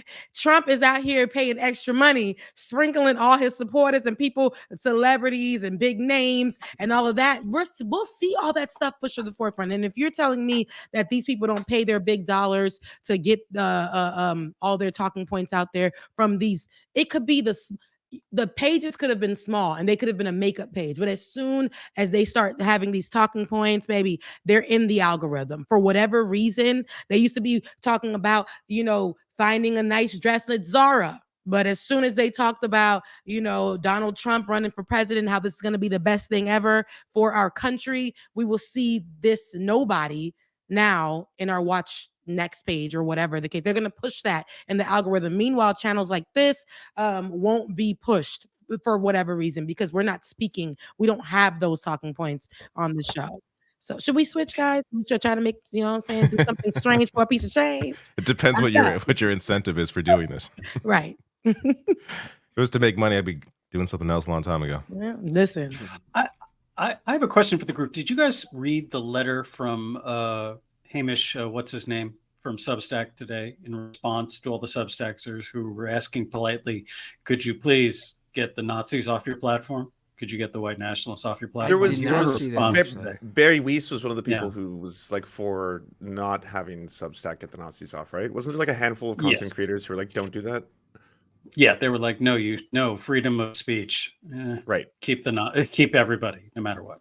So Hamish McKenzie wrote a letter back, or response. He wrote a few paragraph response to last week. Every Substacker I subscribed to signed this letter saying, please make the Nazis go away. And his response was, again, the usual boilerplate, that it is that, one, we believe in giving people a platform to express themselves, and that sunlight is the best disinfectant, and that if you don't give these people a platform, these ideas fester, all of which is complete and utter horseshit. And what it boils down to for me is that every single person profiting from these platforms would rather make $1 more and promote the likes of Richard Hanania. And promote, I don't know, pick another, like, or Mike Benz, or any of these not at all hidden crypto fascists. If it'll make them $1 more, they'll keep them around. That's the end of it. And there is a political leaning there.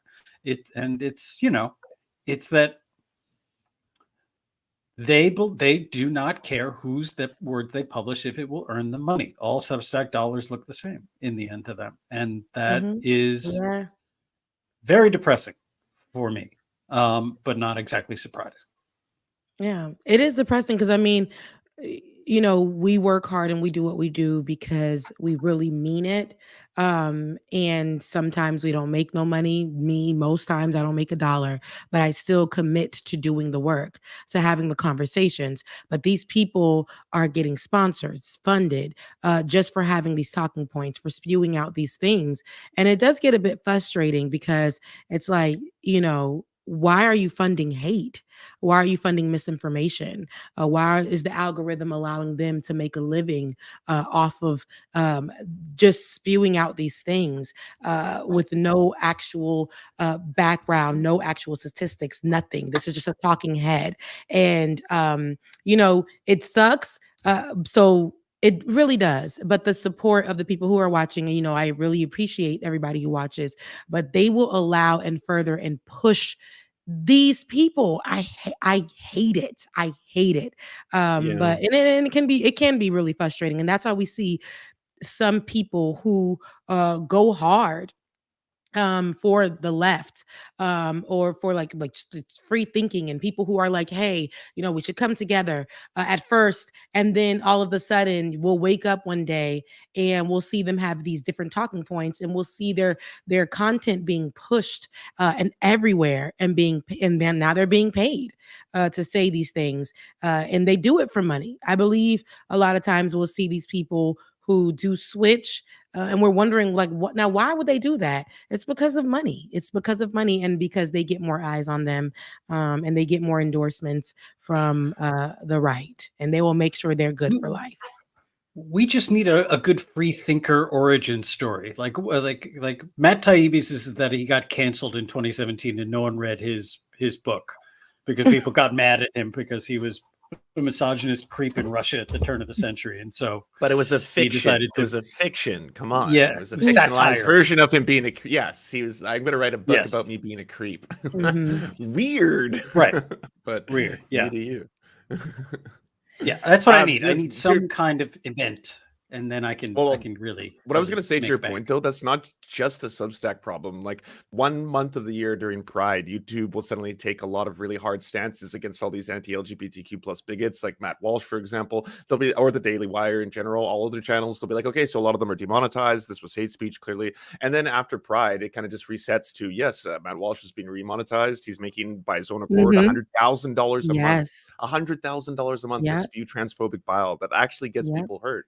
know, like you don't really have to look too far than like the UK right now, where like, you know, there's that horrifying tragedy to Brianna Gay, who was this young, you know, the teen who was murdered by two other teenagers. The way those two teenagers were talking before they committed that horrifying act of violence was completely beat for beat the same dehumanization you see in UK British tabloid press or UK bigots or, you know, any of those UK YouTube channels. All that shit does have a collective effect if you're just constantly dehumanizing, and then these companies profit off of it. And I think, you know, people have said it much better than me that at the end of the day, these corporations, the cost on society, they don't incur that, you know, like if you are a polluter and you produce pollution, you destroy the environment, then at a certain point, you're like, you have to be held responsible. Your company is dumping all this stuff into the environment. You did something bad, but you don't have to do that as a social media company. Like that cost is passed on to society. We have to deal with the consequences of having these bigots become these massive institutions. Look what the right does. They even fund the BS. We see how Kyle Rittenhouse, right, done killed people and you know, spewed out a lot of white nationalists. You gotta say killed. You gotta say killed, or he'll sue you. Yeah, right. You know, not murdered, killed. Right. And so here is what we see as soon as he didn't go nowhere, got out, and was paid. Oh yeah, paid for like straight for life, no issues. Doesn't have to, you know, doesn't have to deal with what he did. Anything. Paid and then started and continued to spew out all of this rhetoric that is hurtful. And a lot of people believe because what he did, they can get away with too. And this is what we're seeing constantly. They will pay for anybody to be able to be a content creator, to have these talking points that are hurtful. They will make sure that people who do things that are racist as hell, you know, they should have some form, like they should be in jail. Something should be happening. They're okay with it. They'll make sure they fund them to get out and make sure that they have money for life. This is what the right will do. And it's hurtful. Misinformation, they will make sure that spreads continuously. And people who are who will be demonetized, we'll see that for a short amount of time. People who are canceled, we'll see that for a short amount of time. But in the next year, in the next few months, we'll see them begin to get money. They'll start a podcast. They'll write a book. People are funding this. And that to me is very detrimental. Like it's very detrimental, but this is America. They will continue to push those things and then say that we are the land of the free, home of the brave. I got freedom. Now I got This Is America stuck in my head.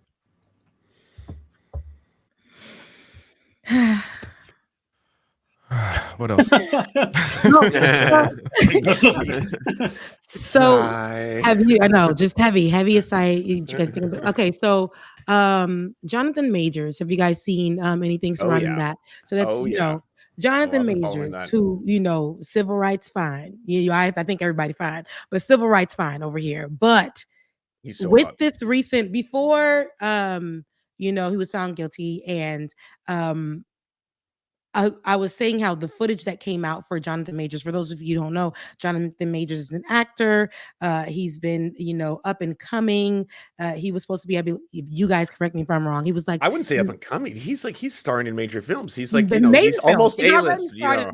Yeah, he's the main villain of Marvel or what? Yes, but, and not anymore, right? So they dropped him, and so immediately. And so, you know, his then partner, Grace, a white woman. I say that because that's a big part of the story. You know, Grace and him got into an altercation. They took it to court and for assault.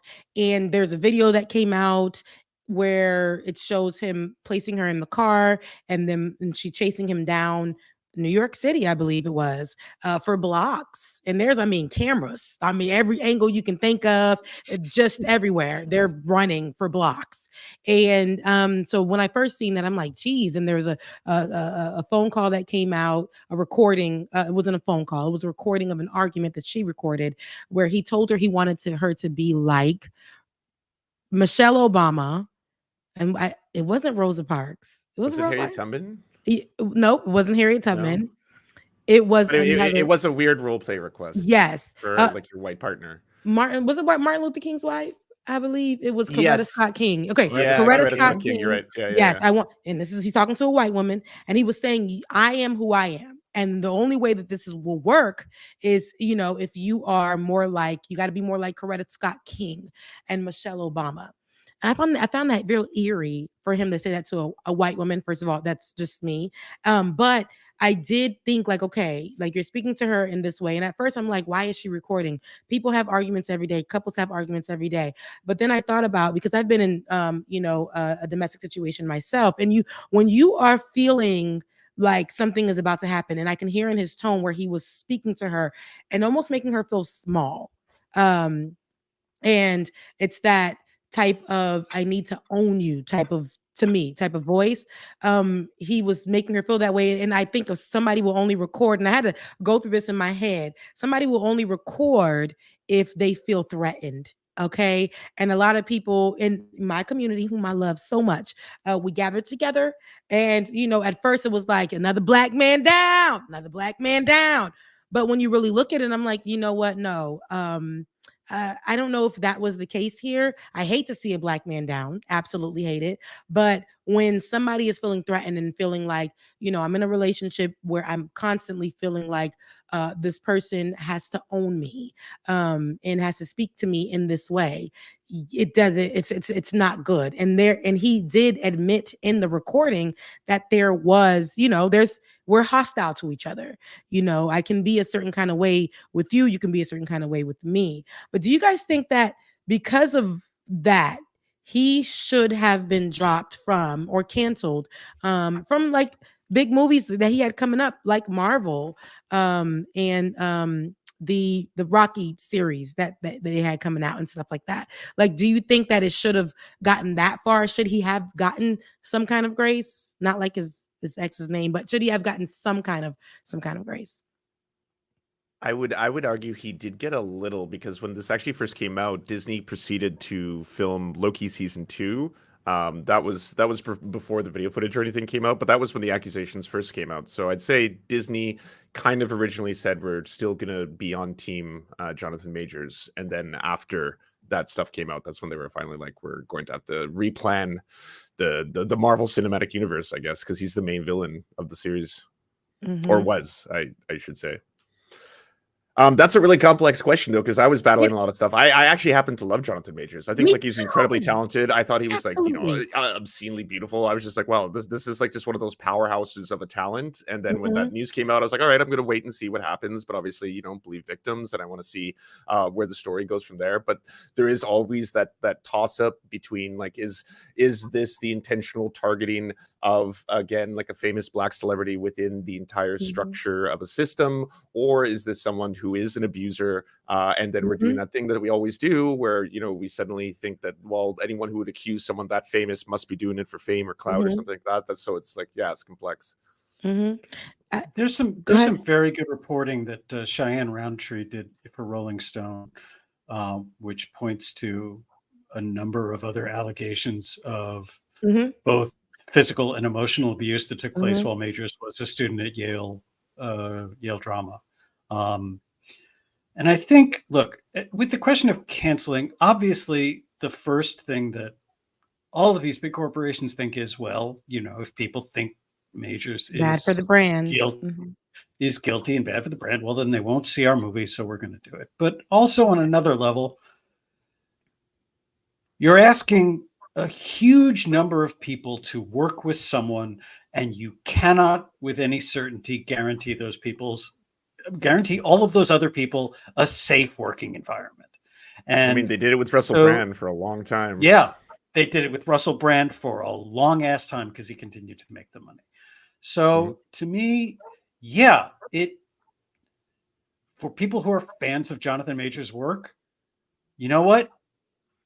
I think you can still be fans of his work. But I think you also have to take it and it can be disappointing for an artist in any field who you have a connection to on some level, or whose work you admire and appreciate, to think, actually, no, in their personal life, they're a bit of a creep. But I think the thing it's always worth remembering is that these incidents, alleged incidents, or in this case, this conviction, that doesn't just stay compartmentalized when they clock out of the job. And so to me, I think, well, this person, Jonathan Majors, has some work to do to regain the trust of all those other artists and technicians and working people on sets of movies and plays before you can put him back in that environment. And my solidarity is always going to be with the workers. And to me, right now, if you cannot guarantee their safety, then I think you got to look to a lot of other talented people out there. And there are other talented people out there. And there are. Yeah, and you bring up a great point with that. Thing. Yeah, that's a good way. It's a good perspective about it. And I think that there's work that needs to be done there. I don't think this is a one-off. I think there are, like a lot of other relationships that are probably, between celebrities have gone through this, maybe have kept quiet. And from the footage and from the videos and I think it was a hostile relationship. But at the same time, Jonathan Majors is the actor.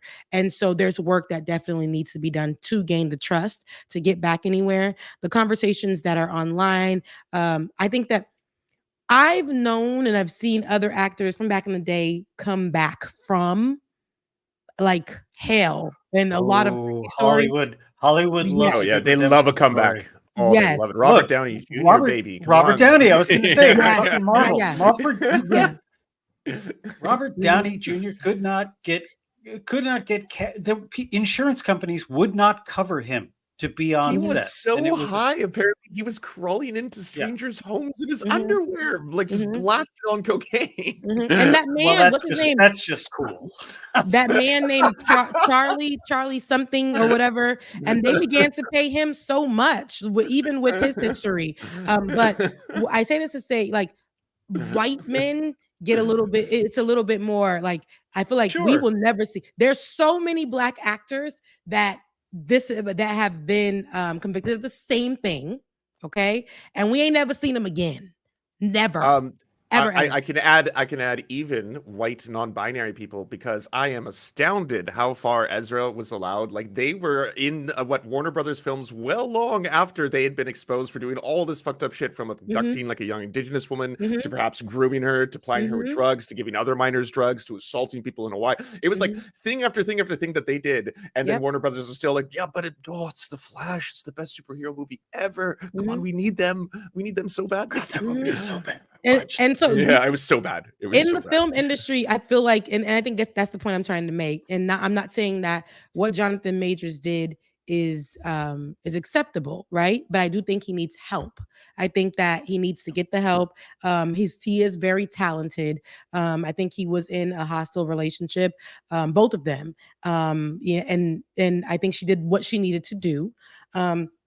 And it happened to be with a celebrity.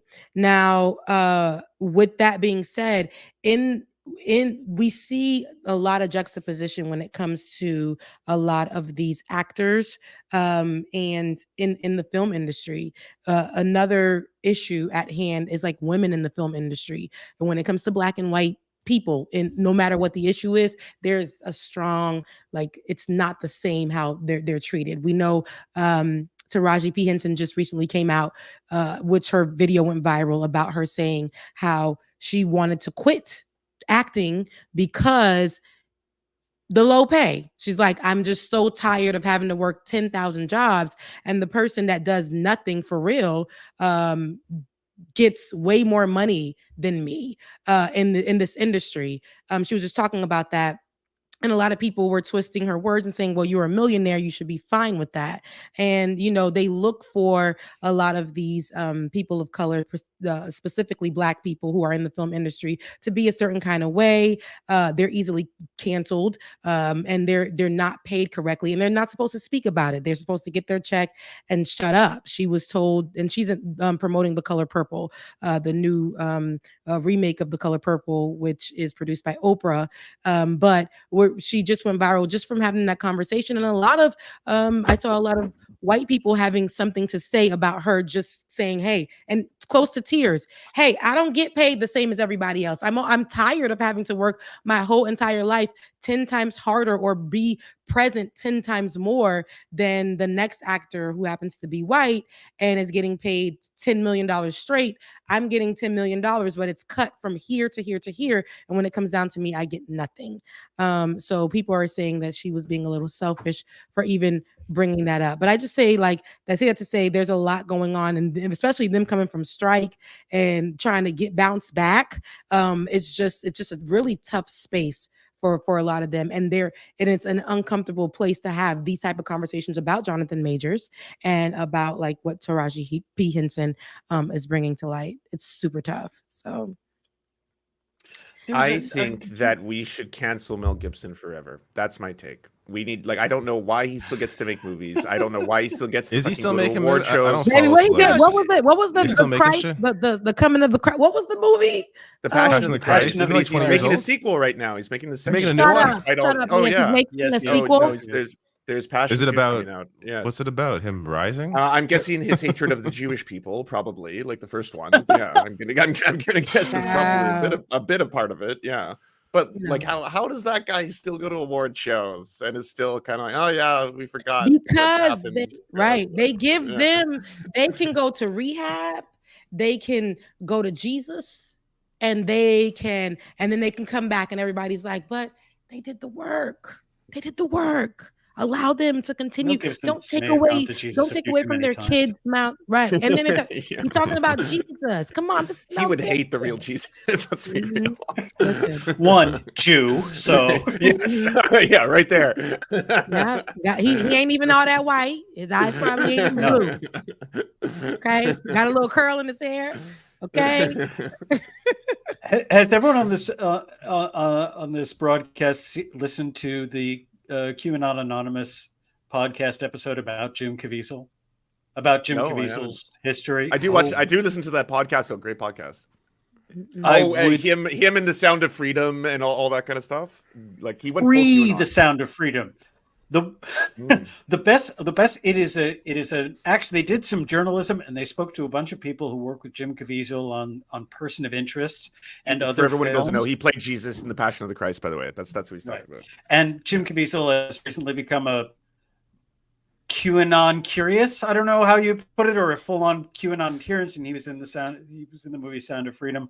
But they talked with people who work with Jim Caviezel on a number of different shows. And I think the line that will stick with me forever, this is again from a person who worked on this film, not an actor.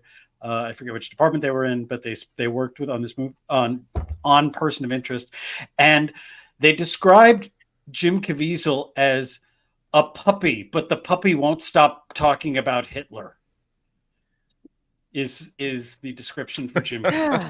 Oh my God! Like you would get sucked. Like Jim Caviezel would go up to people in craft services and get really close to their face and start being like, I was reading this thing in Mein Kampf the other day.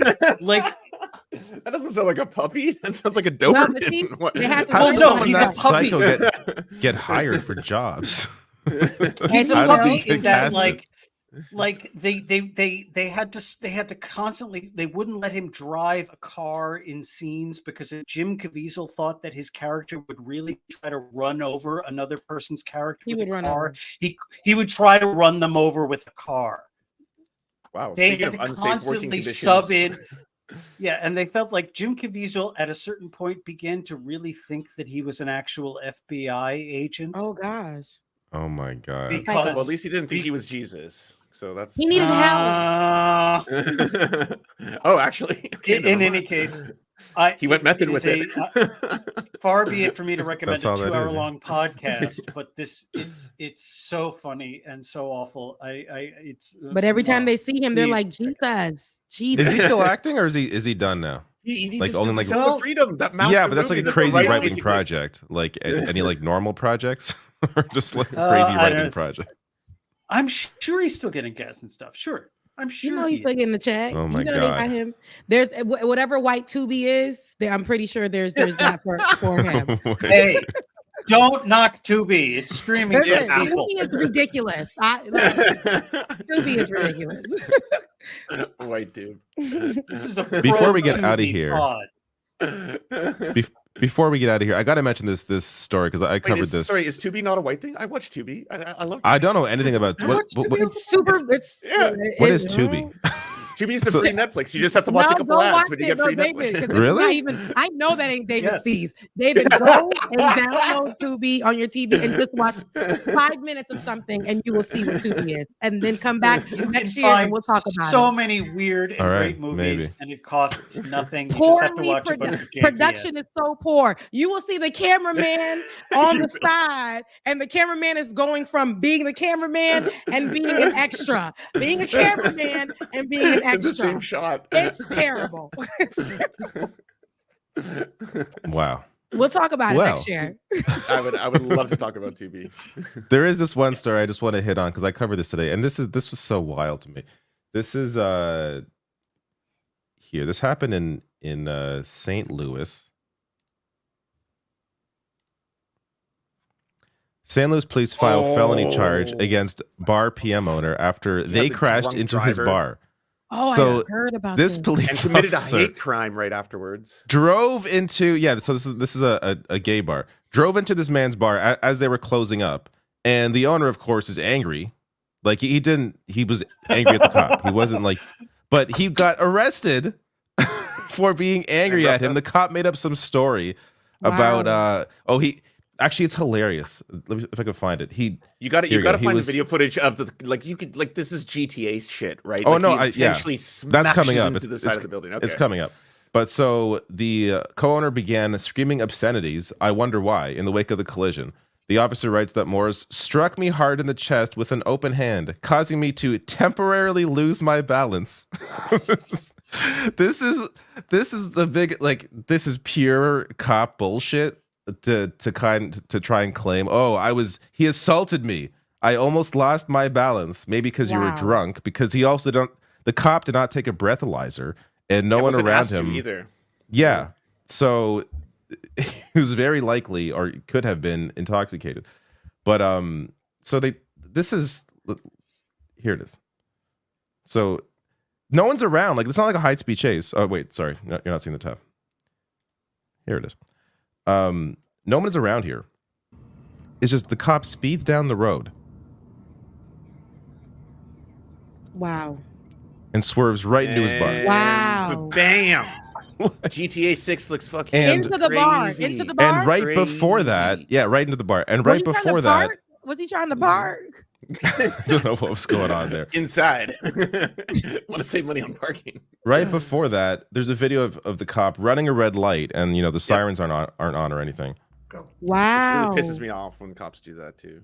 Right there. And just speeding through, hits this man's bar. Guy's charged with the felony. We don't know that was a red light. That could be one of those, those classic yellow reds, 4-way green lights that we all know they have. In certain of course, the 4-way greens we're all familiar with. Classic. No, but that's so crazy to see that and then blame it on, arresting somebody. It's all too much. You crashed your vehicle. Your vehicle is literally the one that's effed. And was it the bar owner that he was arresting? Yeah. So the other owner, our owner and his husband were the ones that came out apparently. Yeah, the other owner was there, and apparently there was someone else there filming the whole thing. So they have film proving that the cop was never struck. But he says the police who came at bar staff aggressively, even beyond the fact they drove an SUV to their business. Pence told RFT here he was upstairs when the entire building shook due to the crash. He came downstairs to an officer demanding to see his identification. The cop crashed into the guy's bar, asks for the bar owner's identification. When Pence refused, he was spun around and placed in handcuffs. And Pence said that he was filming the crash scene when 3 officers went for him. He raised his arm and they said he hit him. When that didn't happen. I love the idea that they crashed their car into the bar and they walk over to them and they go, "Hey, license and registration, please." That's terrible because and that for me it's like the abuse of power with cops. We know that police officers always abuse power. Well, they can always abuse their power. And if they choose to, because they're upset that they're being called out, they do not like anybody to call them out. And so now it's, license and registration. I'm in my establishment that you crashed into, and you're asking me to do what? And they get away with it. They're making up a story. And of course, they're aided by the judge who ordered that he be held without bond. You see, cops, like, and judges. After the cop destroyed his bar. Justice It's the kind of shit that cops get away with. The justice do you have system. any idea how fast your bar was going? That's so terrible. I really that it was apparently lowered to a theory of misdemeanor, relativity. So they are fighting The it. bar was moving. Yeah, bar technically could be seen as moving to the criminal. Even if it being lowered to a misdemeanor and that's not for the cop, that's for the bar owners. But that's terrible. They should. I was literally living my good life in my establishment. You crashed your cop car into my establishment. I checked you for it. And now you turn around and now I am paying the price for what you did. Our justice system is really messed up. So this is the bar owner's lawyer recap of the police statement. Same officer who beat my client decided that the driver had no impairment and didn't need a breathalyzer. Wow. No dash cam on the car. Won't release the body cam. No investigation of the crash. No crash scene photos. Weird how that happens. It just stopped. It's unbelievable. Yeah, I mean, it's believable, but it's wild. But just want to share. I hate it. That grinds my gear. I hate those type of, because why is this person being able to? Because you're a cop. I need to know what all the evidence. If it was flipped, that if that person crashed into the police department. Yes. What, like, can you imagine? I mean, life, honey, under the jail. Okay, under the jail. Like, this is what I'm saying. Like, we banish you. It's terrible. And this is America. Why would we even have this type of story? This is dumb. Like, the proof is there, everything is there, but yet a judge says, you know what? No, we don't talk back to cops. Know your place. I don't like it. Winky in the chat's asking what city. It was St. Louis. Yeah. Anyways. They didn't do anything to that cop. That's crazy. No, I mean, not crazy, but that's just an extra cherry on top, I guess, where the cop crashes into the bar for no reason, speeding down the street, going through a red light, hassles the bar owner and arrests him after asking for their ID. And then other cops on the scene don't check why was the guy drunk? Well, what the reason the guy would even crash into the bar was. It's like the statement has now changed apparently. So the police statement also now claims that the officer was changing his radio and that caused him to crash. The first one I heard was that he saw third different explanation. Yeah, from swerving to miss a dog. Did y'all see a dog? I didn't see a dog. No dog. There was to not seeing the only parked car to now the radio. It's gonna keep changing too. Oh no! Did I say I was trying to swerve to miss a dog? No, I was too busy cranking the hog. I'm sorry. That's ready to fight. I saved a dog's life. What's wrong with you? He was changing the radio station to scare away the dog in the road. It makes perfect sense. Of course, That makes sense. Yeah. It all fits. Years ago, So a friend of mine hopefully he gets off. Yes, years ago, with a nothing. friend of mine. Oh, sorry.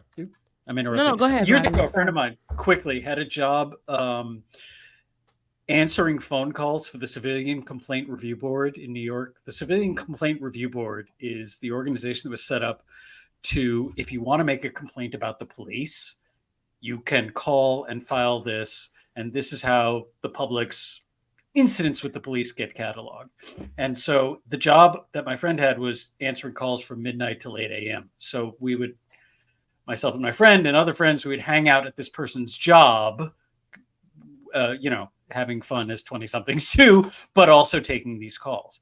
And we would hear these horror stories like this one all night long. And my friend would then type up what this person would tell him about, a cop stopped me on the street. I got stop and frisked. I got hassled. I got clubbed on the head. Here's my complaint. Write it up. And he would send it off on a computer somewhere. And what my friend said, and my friend did this job for, I think, about 2 or 3 years. And what he said is only, I think, 5 or maybe 10% of the complaints that he sent to the NYPD were even considered, let alone there was some kind of summary judgment on the cops. So it was just people screaming into the void at this failed bureaucracy to try in some way to bring accountability to the New York City police. If there was no video of this, there likely wouldn't be any recourse, right? They would have believed the cop story. That would have been it. Like they're lucky. There's multiple angles here of what happened. Yeah. And the cop story would have been it. And even with the angles, the cop story is it. It's still it's still it. Changing it until it's they're changing, and they're like, whatever we say is it because it's coming from the saved cops. a dog's life. What's wrong with you monsters? Ain't no dog. But they're like, do you see the dog that I seen? And then I was changing the radio, and I crashed into this establishment, and they had the nerve to ask me what was wrong with me. Like the what? officer, They wasted our tax dollars by taking this to court. You see what I'm talking about? It's I can't. And somebody said the blue line is always moving, and is that damn, it gets thinner and thinner and it moves everywhere it needs to go. It's a shapeshifter every single time. And then with the cops, they will always win. They will always, and we have evidence right here. Evidence. And they're still saying they're putting literally the bar owner through hell, and the cop gets to live another day in their job because of the stress that they went through by being called out. Damn, David, why you bring the story up? It done made me mad. The officer saw the building reaching for its waistband, and the cop had to crash the car into the building to stop him from getting whatever was in his waistband. The building wasn't complying. The building was not complying. He had to go through the red. He had to go through the red light and crash into the building to stop the building from reaching into its waistband. We also can't ignore that this was weapon. This was a gay bar, and I feel like that may have something to do with this as well. And the cops, I don't know, their willingness to to kind of go as after soon these as they dudes witnessed what bar they hit, they were like, "Oh, you people."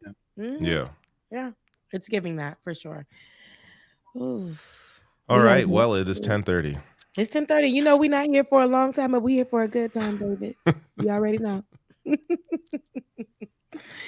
All right, Bobby, thank you so much for joining us tonight and discussing all the various things. We should reiterate 2 things. One, you're allowed to stay as long as you want. The super chats are basically just us reading them out and answering them. So if you're having a fun time, stay as long as you want. Myself, don't Rebecca usually peace out right away. Oh, I'm out of here. I got a 9 to 5. Rebecca's out. Lance is probably out. David's right behind. I got some this time. Listen, I got a 9 to 5. And once I'm free and I'm able to rock with y'all, I'll rock with y'all for like 30 more minutes when I get free, but I'm working a 9 to 5 capitalism. Don't donate twice as much money so Rebecca can stay longer. Yeah. Right. Listen, I know what to do. And then, like I'm really appreciative of everybody who has been following. I've been stealing all of you guys as subscribers, and I want to continue to do that. So y'all know where to go. That's at Rebecca Azor on YouTube. I told you, I see all the subscribers. Y'all got them. Okay. So come over and subscribe to my channel as well. It definitely helps push the channel. And I appreciate you guys. It helps push me into the algorithm a little bit, a little bit. So it definitely helps to do that. Now, I know we're getting to the time to read the super chats. And I know you might stay a little bit, Bobby. You're giving that energy. But before I go, people who are watching on my channel, tell people where they can reach you, Bobby, where they can follow you or reach you. Oh, God, you can follow me on the bad website. I'm still there at Bob Sayeda. And if things get really wild after dark, I'll tell the story about where that name comes from. BOBSAIETTA, Bob Saeta on Twitter. I'm also on all, just look for Robert Silverman on any of your other favorite social platforms. You can find me there. You can read my work in the Daily Beast. I've got another story coming, I think, in 2 weeks about some scoops. And I'm going to remain coy about the subject, but there should be something coming soon. Good. We'll definitely follow you and your work on the Daily Beast. I'm gonna go ahead and read my little, not my little, but my super chats. Okay, and then I'm going to bed. So we'll start off with J Cass. Thank you for your super chat. What Haitian dish would you recommend for someone who never tried Haitian cuisine? I am Haitian. For those of you guys who don't know, for somebody who's never tried, I always go with du colle and griot, and we call that du complet, where you have rice and beans or rice and peas or your rice of your choosing, and then you have a meat, which could be fried pork, fried goats, fried chicken, and you'll have a sauce, which is with it as well, and then you have pickles, which is like a spicy. It looks like coleslaw, but it's spicy, and you can eat it with it, and it's so good. Okay, That sounds pretty good. Best in the Caribbean. Yeah. What's the sauce like? What kind of sauce is it? It's like a so for the chicken there or the meat, there's like a sauce that they make, and I think Americans call it like a stew.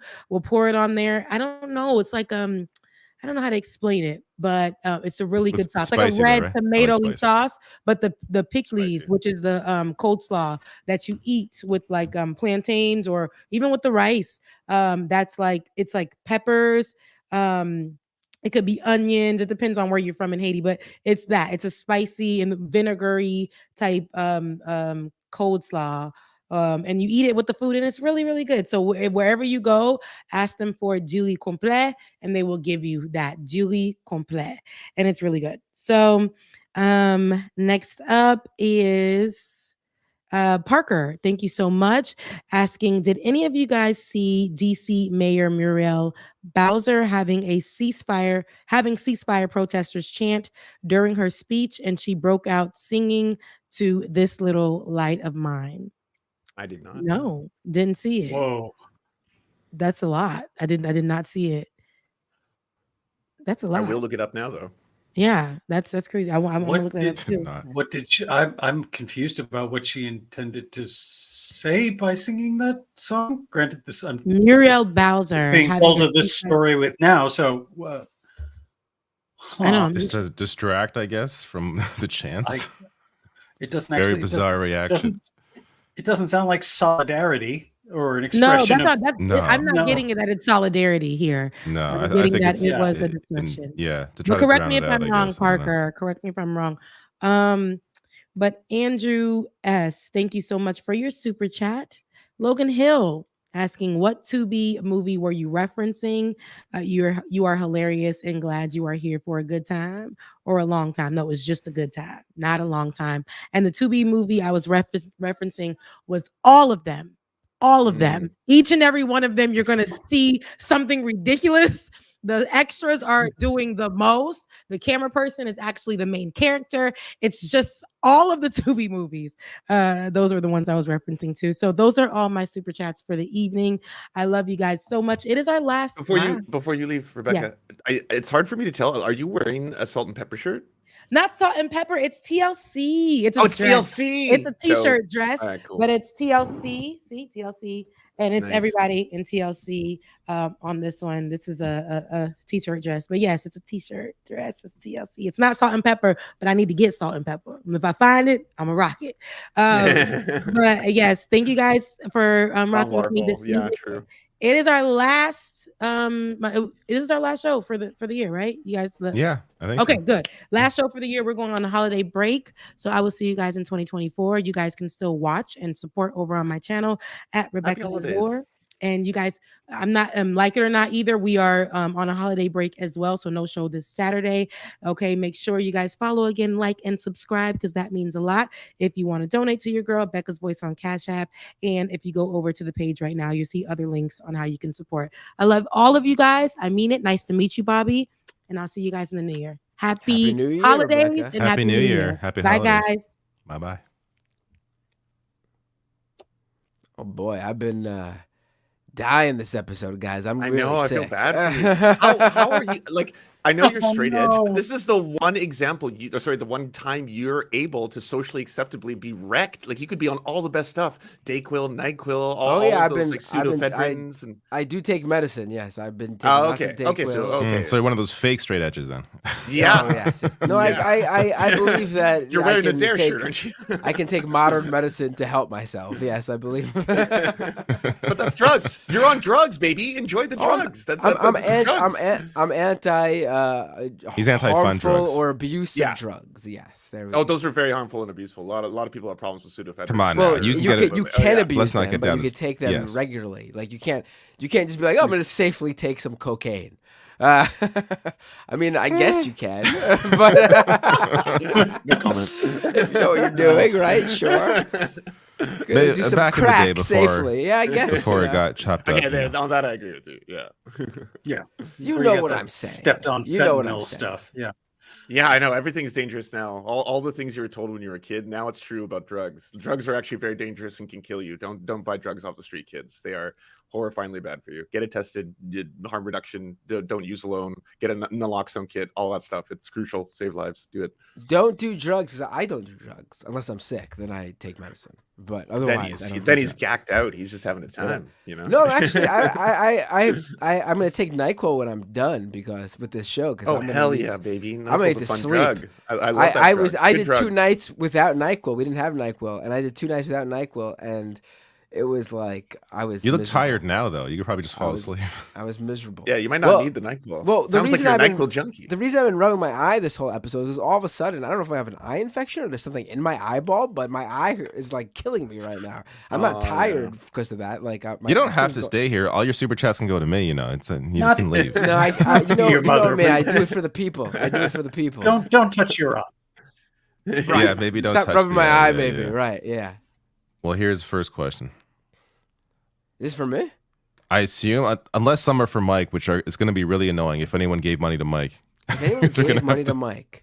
All right, this is for me. For Resto in the super chat. Oh my, if I could even get through this. Not on topic, but Matt might be interested. Stanford just found a major AI model was specifically trained on CP, child abuse material. Right. Yes. I sent the article via Skype. Yeah, I had seen this. This is going to be a major issue for a lot of these AI models. I would not be surprised if they find that a lot of them were trained on thousands of. Matt's freezing. It's not a good day for Matt. You just knocked out. I know what you're about to say, though. Yeah, am I back now? You're back. I don't know what's going on. Maybe my internet's sick too. It would not surprise me if we find out that that almost all of these AI models have been trained on child sexual abuse material because it's very clear if you see what some people are generating with this stuff that it's trained on this data, these images. Yes. Jesus. So this was I think it was Stable Diffusion, or I can't remember which one, but I want to say Stable Diffusion. It starts with an L. I know that it's like LARPy or Loopy or something like that. I think. I would also recommend. I think didn't 404 Media break this story? This is a worker-owned journalistic publication, which I would highly recommend to everyone listening. They are worth your subscription dollars. They break story after story after story. They do incredible, valuable reporting, and definitely worth your monthly. We're both right here. The data set was called LAION5B, and it is used by Stable Diffusion creator Stability AI.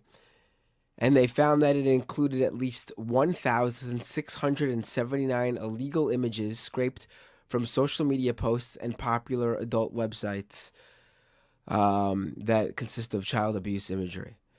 It's a lot. I would not be surprised if this is within almost all of these rampant models. I don't see how you could.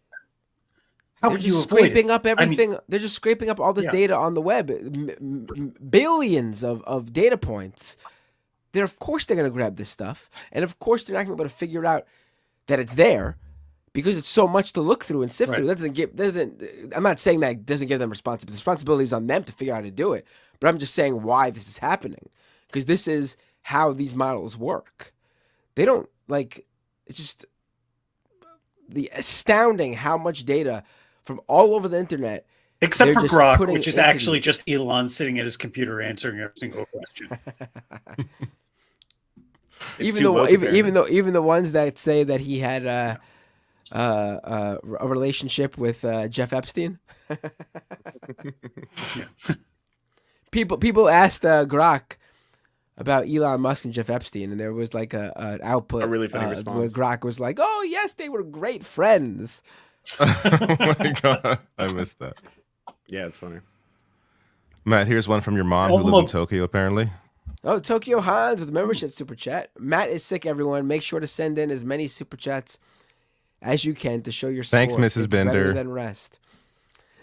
Please do send those super chats in, but with no comment, because I would like to not read them, but I will take the money.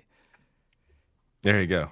Usually I'd be happy to be here all night taking your questions, but I don't think I could do it today. We'll try to run through them. Lawn Gnomes, happy holidays. What's your favorite piece of media based in your respective hometowns? For me, probably Superbad. I think. Oh, like a show or movie that was based in my home. I assume that's what it meant, right? It's rough for me. Not many films are based in New York. Yes, I got the same problem. Can't think of it. Took me a couple seconds there. Okay. I don't know. For me, I mean, there really isn't a whole. I'm sure there's something in Toronto that I really like that I just can't think of right now. I mean, if we want to talk about a holiday piece Scott of media Pilgrim. based in the hometown. Yeah, but Pilgrim is based in Toronto. Must I admit I've never seen it? Oh, it's fun. I've never seen Scott Pilgrim. Yeah. It seems fun movie. It looks nice. It's not a must. I'm just not. Yeah, I'm not sure if I would be into it. Like, I like how it looks. It looks cool, but I'm not sure if I'd like it. I'll say if it's a holiday piece of media based in my respective hometown, I will go with Home Alone 2. It's something about that movie makes you feel so Christmassy and New York. I love it. It's great. It is, and Donald Trump's in it and too. Trump's in it. Yeah, so you get everything. Perfect movie. Really elevates it. Venetia with a 10 pound super chat. Thank you, Venetia. Get well soon, Matt. Thank you for being here to entertain us, even when you are convalescing. Oh, thank you. I think he meant convulsing. Oh, this is for me. Tokyo Hans with a super chat. Do Canadians celebrate Christmas like in the U.S., or is it on a different day like Thanksgiving? Yeah, Jesus was born on a different day in Canada. Yeah, that's true. He was born on the 27th, actually. Yeah, Canadian Jesus. Is this for me too? Yeah. No way. Kuya Demon with a super chat. Can I get a pre-B-Day shout out? It's on Sunday. Happy birthday. There you go. No, happy birthday, really. Happy birthday, Kuya. That's awesome. What a great day to have a birthday. No, what a terrible day to have a birthday, actually. That's Christmas a terrible Eve. day.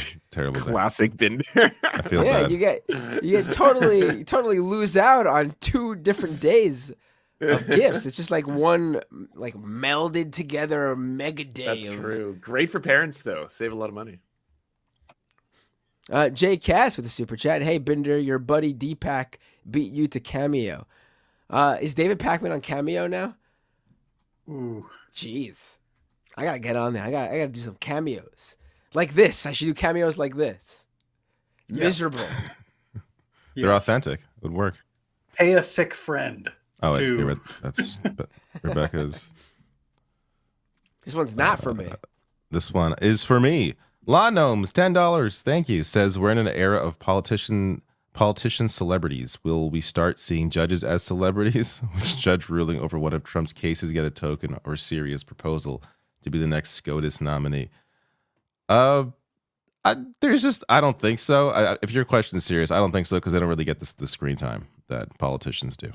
Also, don't judges need to have a license to practice law to be even considered to be a judge, right? No? Am I wrong here?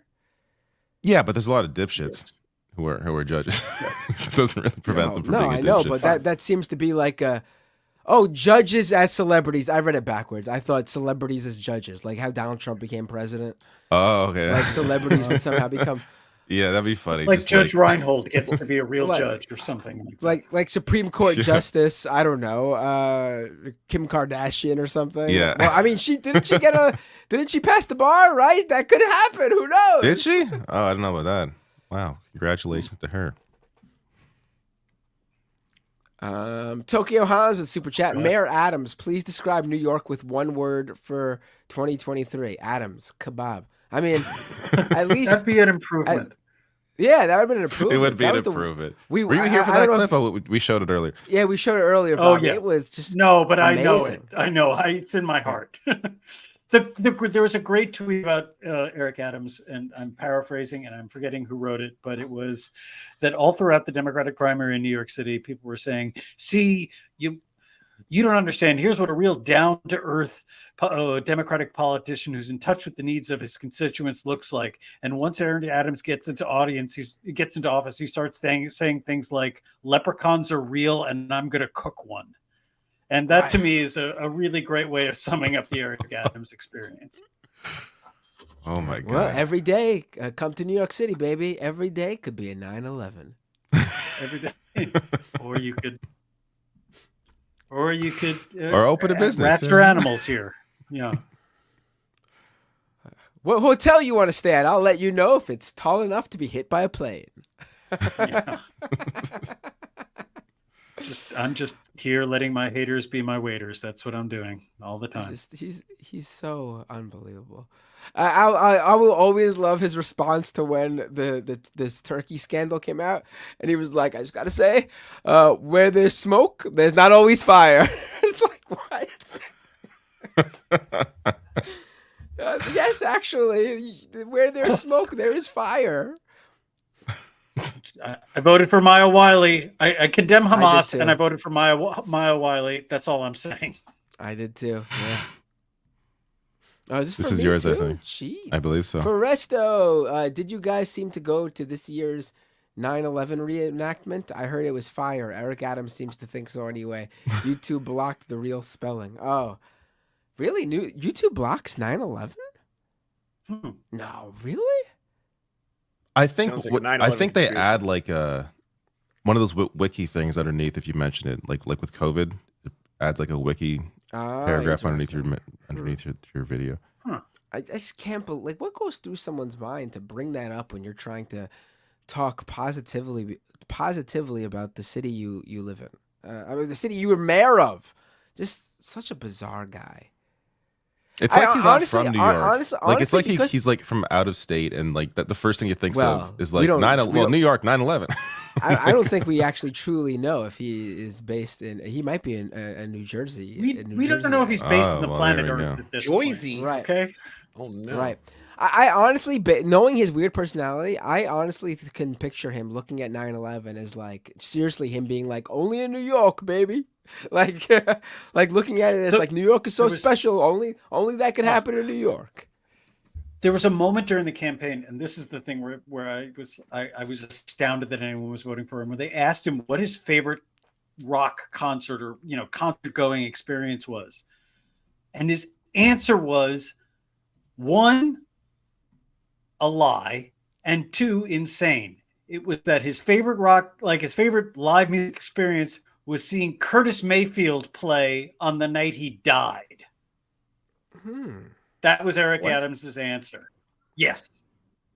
And Curtis it's Mayfield lie because Eric Adams died before the show started. So Curtis Mayfield did. He didn't hear any actual music, but that was the answer that he gave. So he didn't go to that concert probably. And it's still, why would you think that? Why? How? His mind. Like, how would he think that he would get away with it? You know what I mean? Like, true. One of my I guess favorite he assumed he didn't Eric play. Adams, Oh, it was diabetes. He died. One of my favorite Eric Adams moments was on the campaign trail, was a Jewish outlet interviewed him and asked him if he ever visited Israel or something like that. And this is on video. And Eric Adams is like, "Oh yeah, I love. In fact, I want to retire to Israel. I want to retire there when I'm done with when I'm older." And the interviewer's like, "Oh really? Where did you go? Like, where would you picture yourself settling down in Israel?" And Eric Adams says, "The Golan Heights." That's right. The occupied part of Syria.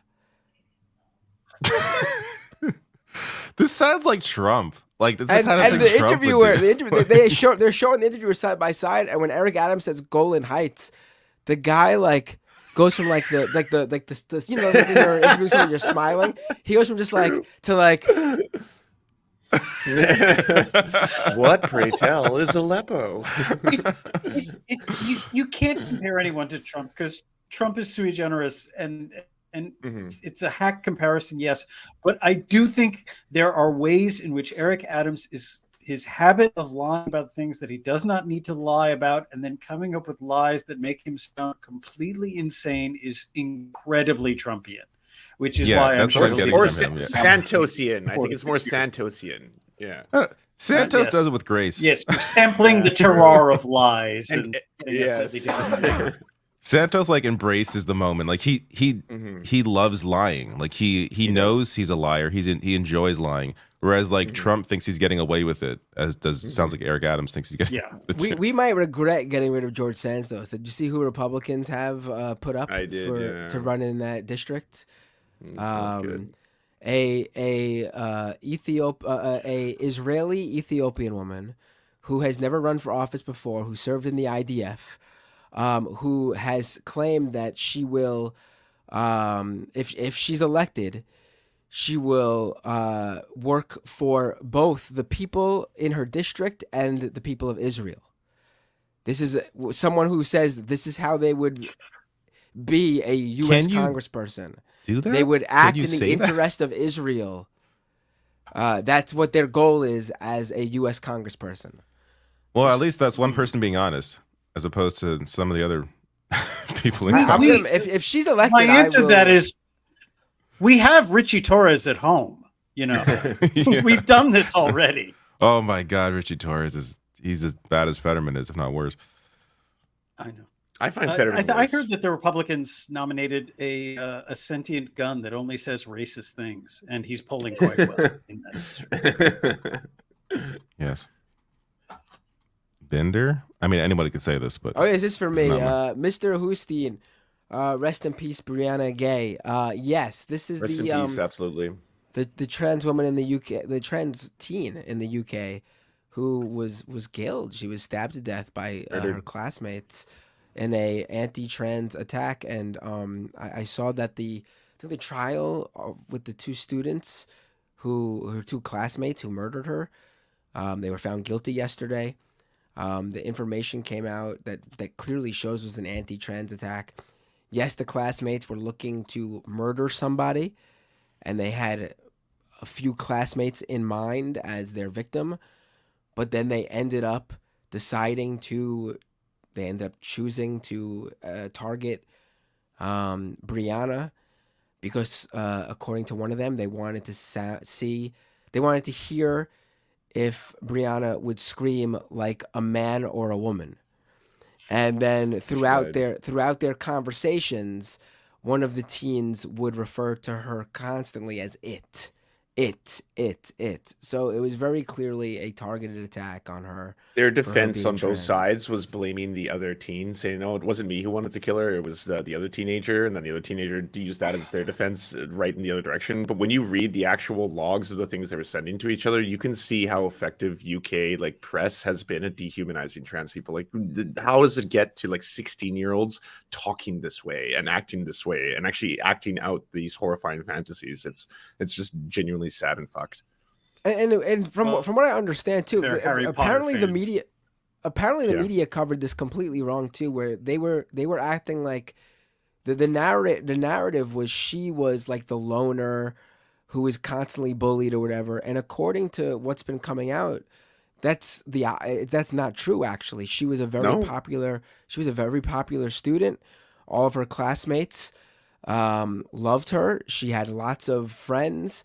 There was no issue with the women, with the young girls in her class for her being a trans teen, a trans woman. Like the press would try to make out, that we got to protect the poor girls from these trans people. No, they loved her. She was very well liked, and these two teens decided to target her because of who she was. Oh my gosh, some bees. Again, I'm not saying that made her, but like there was this narrative that like, oh, she was trans, so she must have been like not well liked or alone, and like someone who wasn't who was regularly bullied, but that was not the case. Just to destroy that trope against trans people as well. I don't know if any of you took some time earlier this week to watch the TPUSA festival that was held over the weekend, and if you did, I watched Roseanne Barr's and I watched Ted Cruz, James O'Keefe's too. Yeah, you guys have a high tolerance. I can't. Oh yeah, I watched a bunch of Jason. Jason for Whitlock's speech was really a real barn burner. Anyway, I watched I never saw it. All, to a man and to a woman, no matter who was talking, they found a way to pivot into taking shots and belittling and saying horrible things about trans people for no other reason than it was used as a punchline in the middle of a tight 20. It was just. I'm sitting there and I'm watching and I'm going, you people on stage and everyone in the audience and everyone watching at home, odds are you're never going to meet a trans person in your life. The only trans person you've even heard of is Blair White and Dylan Mulvaney. Those are the two trans people you could name. And just sitting there, I'm like, the entirety of human history has made it clear that you don't need to have any actual face-to-face interactions with whatever the other du jour is. But my God, spend like it is so disconnected from reality. I'm sitting there like, you are fearing a population that is one, minuscule, and two, is already beset by so many obstacles. This is not a demon out to destroy you. You will not even see them in your life. Like, where did you get, how did we get to this? I'm baffled by it. And yet on one level I understand, and the other level I was just like, I just wanted to grab them all by the shirt and be like, get a grip. This is so deranged. It's completely deranged. The obsession is completely insane. Yeah. And it's just a financial incentive, or it's a laugh line. Absolutely. It's repugnant beyond belief. Anyways, weird transition here, but here we go. Merry Christmas and happy holidays to all. Split 10 to each of you. I don't know how to separate it. It would only let me do 20 or 50, so I guess the last 10 can go to Mike. Have a happy new year. All the best to you folks. I'll get back to you on that. Thank you so much for the super chat. Very generous. George sends super chat saying, honestly, should have seen this turn coming from Fetterman. He waffled hard on Medicare for all when he was running for Senate. To be not fair, but like Fetterman was very pro-Israel before he was elected. Like there was one article with him, one interview with him where he was very clear in his position. But at the time, I and others thought that he was doing it for the same reason that a lot of politicians do, which is to simply avoid, the AIPAC money being used against him. And that once he's in, he's likely not going to be a fighter if he's doing an interview like that, but maybe he would still do the right thing. But it's clear now, that he's just a complete piece of trash. So it's really hard to see how hard he's turned. I'm so out on Fetterman. I'm like, Put on a goddamn suit, you bastard. You look like a schlub. If you dressed like me, I was defending him before, and I'm like, you know Sunday- what? No, you slob. No, no. Sorry, I was like, oh, these pretensions of high society, and a holder of the Senate must wear bespoke suits at all times. I was like, oh God, look at the anti-populism revealing itself. And now I was wrong. Put on a tie, motherfucker. You look like shit. Oh, it's also for me. Buddha Mouse Emporium. Thank you for your super chat. Says, just wishing you all a wonderful holiday season and the wish for some positive change in 2024. I love you all so much. Thank you for what you do. Thank you so much for the kind message, and happy holidays to you as well. I was still muted from my coughing. For Resta with super chat, bro stroked so hard he became a Republican. I'm not sure what you're talking about. What are you talking about here? Oh. He means I was not stroked out. So hard.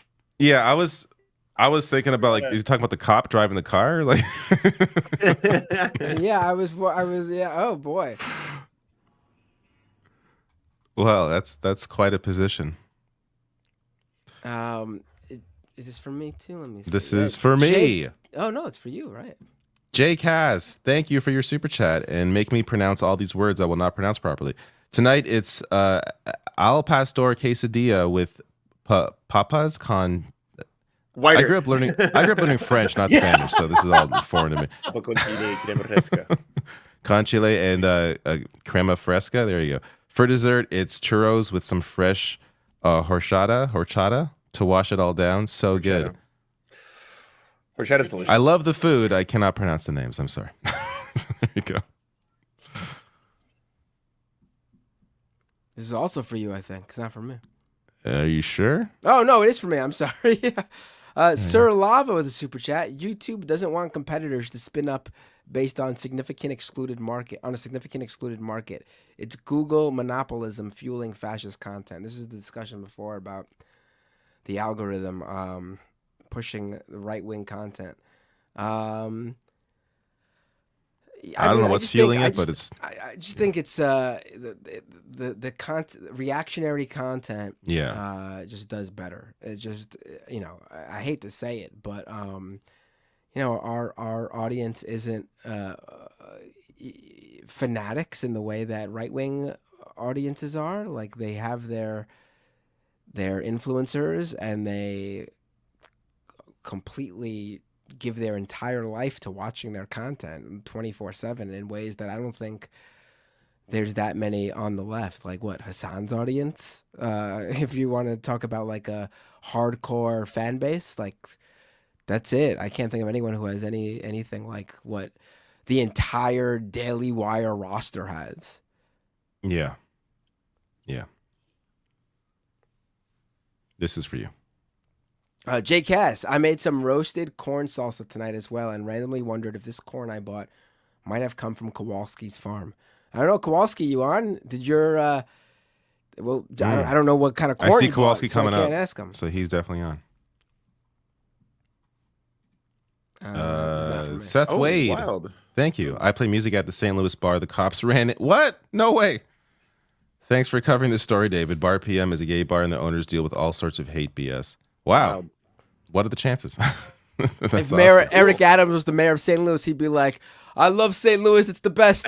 One day you could be playing music at a gay bar. Another time, a cop car come ramming right into it. It's a great city, greatest city on the planet. I love it. Yes, the word of the year is St. Louis. New York. He at least could have chose one word. Like, at least get one part of the answer proper. Like, I also love how you're right. Yeah. But the weird thing, it was one word about to describe this year in New York, and he goes, New York. Yeah, it's like, New York. It's like the kid in class who just doesn't listen and gives the dumbest answer on the test. It's just a weird response. Oh, you guys are looping. Parker? Yes. Yeah, we read this already. Oh, sorry. Yes. I can read. It's Rebecca's. I can read some of mine. I haven't gone through any of them yet, David. If you're. Oh, I don't know you're getting any. Yeah, sorry. Go ahead. Jay Cass with a very generous $10. Hey, Lance, just wondering when you will start streaming topless on Twitch. I did a nude stream today already, and all you got to do is put black cubes and bars over your body, and that qualifies as nudity. So just tips for the rest of you if you guys want to earn some extra cash. Soul Life, thank you for the 2 gifted memberships. Very generous of you. My Dogs Are Goth with the $10. Merry Christmas, Lance. Thanks for entertaining and educating us, and the rest of the Leftist Mafia team. Oren F with the 500 yen. Happy holidays to all of you, and hoping for another Thought Slime and Serfs collaboration. I will definitely be working on that in the next year. Soul Life, thank you for the other gifted sub. Prairie Fire. I found a progressive Fetterman double.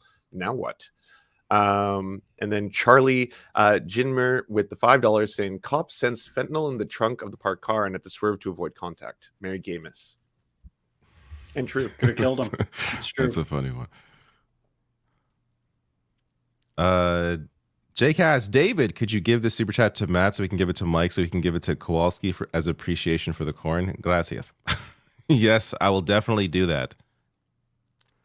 Zero PE, there's a documentary called Do Not Resist where cops are sent to a conference where they are then told to do stuff like this to civilians.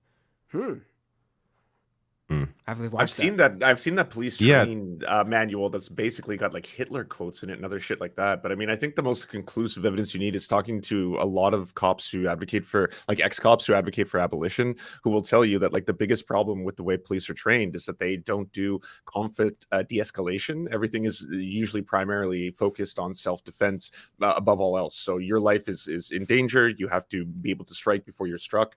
That just reinforced on a regular basis is what causes cops are taught that like the second they walk out of the precinct, everyone's out to get them. It's amazing that this is the training we have for what are supposed to be like our civil servants. Yeah, I interviewed that dad who's like an ex-cop leftist now, and he was like, he's like, I was hyper vigilant all the time, and I to this day can't turn that off. He's like, every time I go into a parking lot, I have to make contact with everyone to make sure I saw them. When I go into a restaurant, I have to see where the exits are and make sure I have my back to them. And I always think every single person I encounter is a threat everywhere. I can't go to crowded areas. I can't go to concerts. This is my life all the time, and I can't shut that off. And I was like, that sounds fucking horrible. Yeah.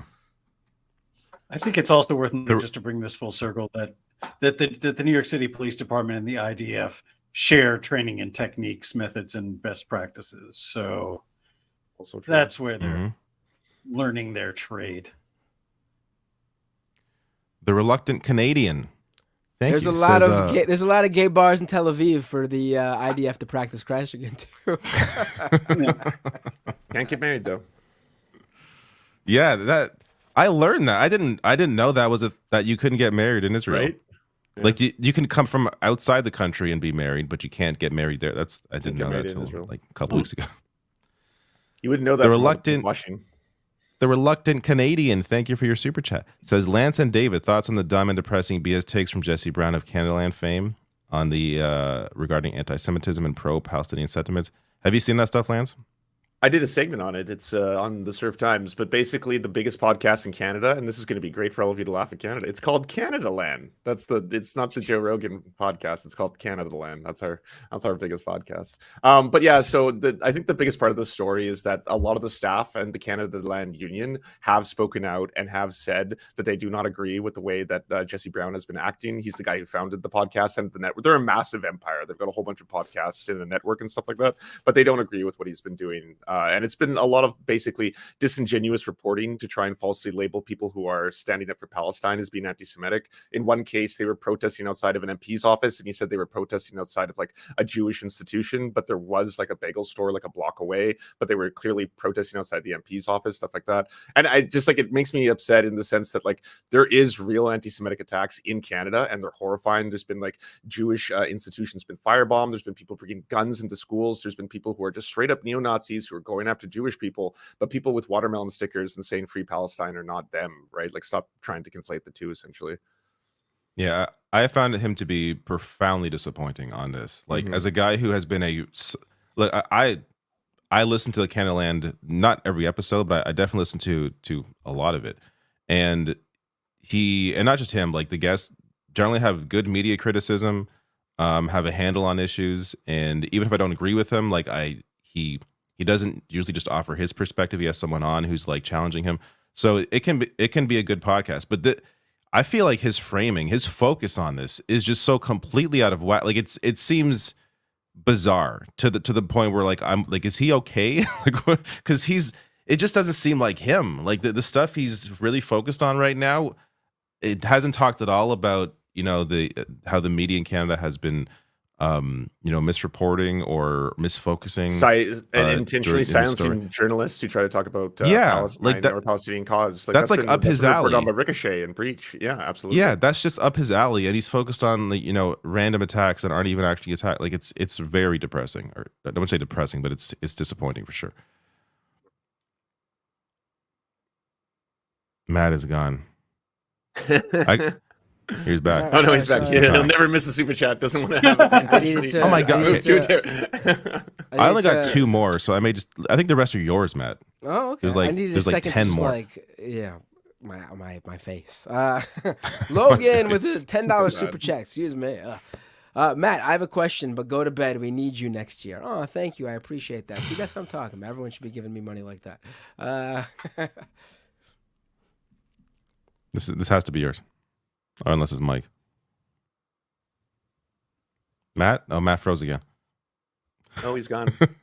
Matt, you're frozen. It's all that What's NyQuil. going on? Am I back? Now you're back. Now you're back. Hi, y'all. Hope no one took that free food tip seriously. Great year of the Leftist Mafia. Hope y'all have a happy holidays.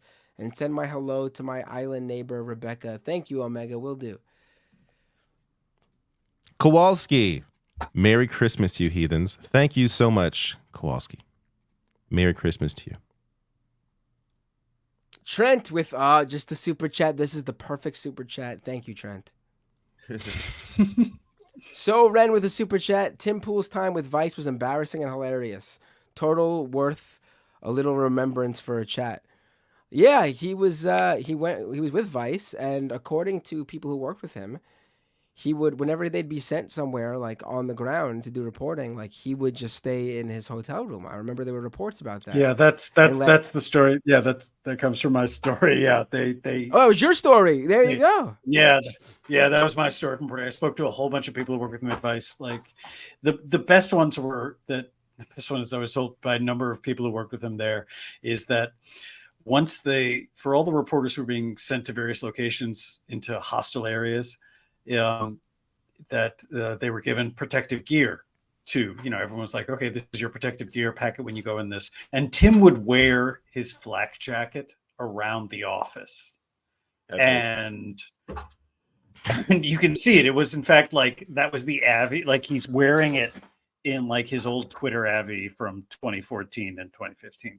That Tim would position himself as being this incredible like this daring person who's parachuting into conflict zones, and everyone who worked with there said that he was terrified to go out at night. It was their job to cobble together the footage he would shoot from his hotel room and make him look good because the bosses were paying him, I think, twice what most of the other staffers were because he was such hot shit coming out of Occupy. And same thing happened when he went to Ferguson, that like Tim kept war again. He was in full battle rattle when he went out to Ferguson with Vice, and none of the people in Ferguson, the people who live there, wanted to talk to him because he gave off this image of, why are you coming to my hometown and treating it like it's a war zone? Let aside the fact that like Tim wasn't actually up on any of the issues that were behind the Ferguson protests, and that he generally sort of made people feel like he didn't like them or wasn't interested in them. It's like you cannot go to an interview with someone wearing body armor and have that person not be put off by it. And Tim didn't seem to understand that because he liked the little costume that they gave him because it made him feel cool and tough, like the Civil War gun that's on his wall, and the katana and the compound and the vast storehold of weapons that he allegedly has. He's still you haven't studied the blade. He's like a man boy. Like he is. There's that great clip of him talking about how his dad had 2 kids by the time he was his age now. Oh God. And he's like, and then he's paused for a minute and he's like, but it's definitely not me. It's everybody else. Yeah. The women. I'm single now. He talks about like the importance of family. Then his dad comes out and is like, "Tim hasn't talked to me in like years." Importance of family, my ass. For the real heads, Tim Pool's dad's YouTube channel, and I know Lance is a fan, but Tim Pool's dad's YouTube channel is entirely devoted to saying ways in which his son is wrong and saying things that are not true. I've seen it. He's great. Tim Pool's dad comes across as a very nice guy. He's a 60-year-old retired firefighter, and apparently he's a no nonsense kind of a dude. You know, this is just my opinion. You know, take it or leave it. Yeah, real Pepperidge Farm remembers kind of vibe. Yes. Kowalski with a super chat. Go eat the spiciest gumbo in NYC. It'll fix you. That's true. Andrew S., thank you, says, I propose a leftist tradition on watching Sam Cedar's War on Christmas. Oh, is that a thing? What is a it? great clip. That's a classic CNN clip of Sam was on CNN with like one of those Focus on the Family group guys, and they were discussing the War on Christmas, and Sam just like tears this guy a new one, and it's from like it must have been from like the mid 2000s. It's a classic. It's a classic clip. I'm gonna save this for later so I can check this out. Oh yeah, it's 10 minutes long. Hey, we're not gonna watch it, but I will look into that. Charlie DeGinimer with a super chat. Also, the UK passed anti-trans rules for schools as Brianna's murders were announced as convicted. Oh man, Turf that's Island. the UK for you. Yeah, jeez. They're really like leading on that issue, bizarrely. Yeah, the gender critical movements had way more success there than the variations of it in the US. Yeah. Toka Oroku with a $10 super chat. Thank you so much. Warmest condolences and thoughts to Majority Report friend of the show, Jeff from Georgia's sister and family. Jeff is still with us in our hearts. Thank you for everything, Jeff. Rest in power. Happy holidays, Leftist Mafia. Thank you. Yes, and condolences to Jeff from George's family, right? Not for me. Not for me, so that means it's for Mike. For Miguel. For groups to check out Equal Vote Coalition, they preach star approval and rank Robin. They explain why rank choice. They explain why rank choice failures. All right. I think they mean ranked choice voting. Maybe. Yeah. Yeah. Rick's Americana with a super chat. Congresswoman Cori Bush needs to speak out on the cop bar crasher. Gee, excuse me. She's going to face an APAC demo sellout. So I'm trying to find my place here. Here we go. Logan Hill, thank you for the very generous $10. Says, hey, get some rest before the baby wakes up. Good night. Once the baby's asleep, and now he's a toddler, but once he's asleep, he's good. So actually, not always, but if he wakes up, he'll wake up at like 3 a.m. He won't wake up now. But too early for the babies to wake up. Usually, they would like to wake up when mom and dad are nice in their bed and deep in their sleep. Yes, right in the middle of that sleep. Classic. Kowalski, thank you. Says Tim Pool is an emo singer, I believe. Matt, agree. Yep, that's his. No, he's not. He's a dad rock musician. Rage with the Machine. That's what that stuff is. Hey, don't shit on Nickelback. There's some good Nickelback out there. But that's good dad rock. There is not. Angela, thank you for the $13.99 Canadian. Dave and Lance completely agree regarding JB. Tried listening today. He's still way off base. Nothing from him regarding the targeting of Palestinian journalists. Happy Canadian Xmas and Wrestling Day. Yeah, I have not listened to Canada Land since I've seen Jesse Brown's tweets. So I don't even know what they're covering. I actually stopped supporting them. I'm not normally someone who would do something like that, but I just could not take it anymore. So, yeah. Last two here. It's got to be both for you because they're not for me. This one's for Mike, I think. No, this one's for Mike. Logan Hill with a $10 dono. Got to be here to get paid, Mike. Oh, shit, I fucked up. Have a great vacation. And yeah, Mike's surfing the seas over in the beaches of Oregon. And then Sir Lava with a super chat. Yellow cake shipments are going to the North Pole. What? Huh? Uranium, maybe? I have not heard about this. Well, is the U.S. going to invade the North Pole? Is that it? Oh, wait, hold on. Got one more. Oh, got there's one more. one more. Just came in. One more just came in. Kowalski with a super chat. There are some Nickelback bangers. We know it. What a wonderful way to end Leftist Mafia 2023. Thanks, Kowalski. Also, thank you to Robert for being a great guest. And yes, this was great having you on. You got to come Thanks back. for having me, guys. Anytime. I'd love to do it again. Awesome. You definitely will be invited back. Yes.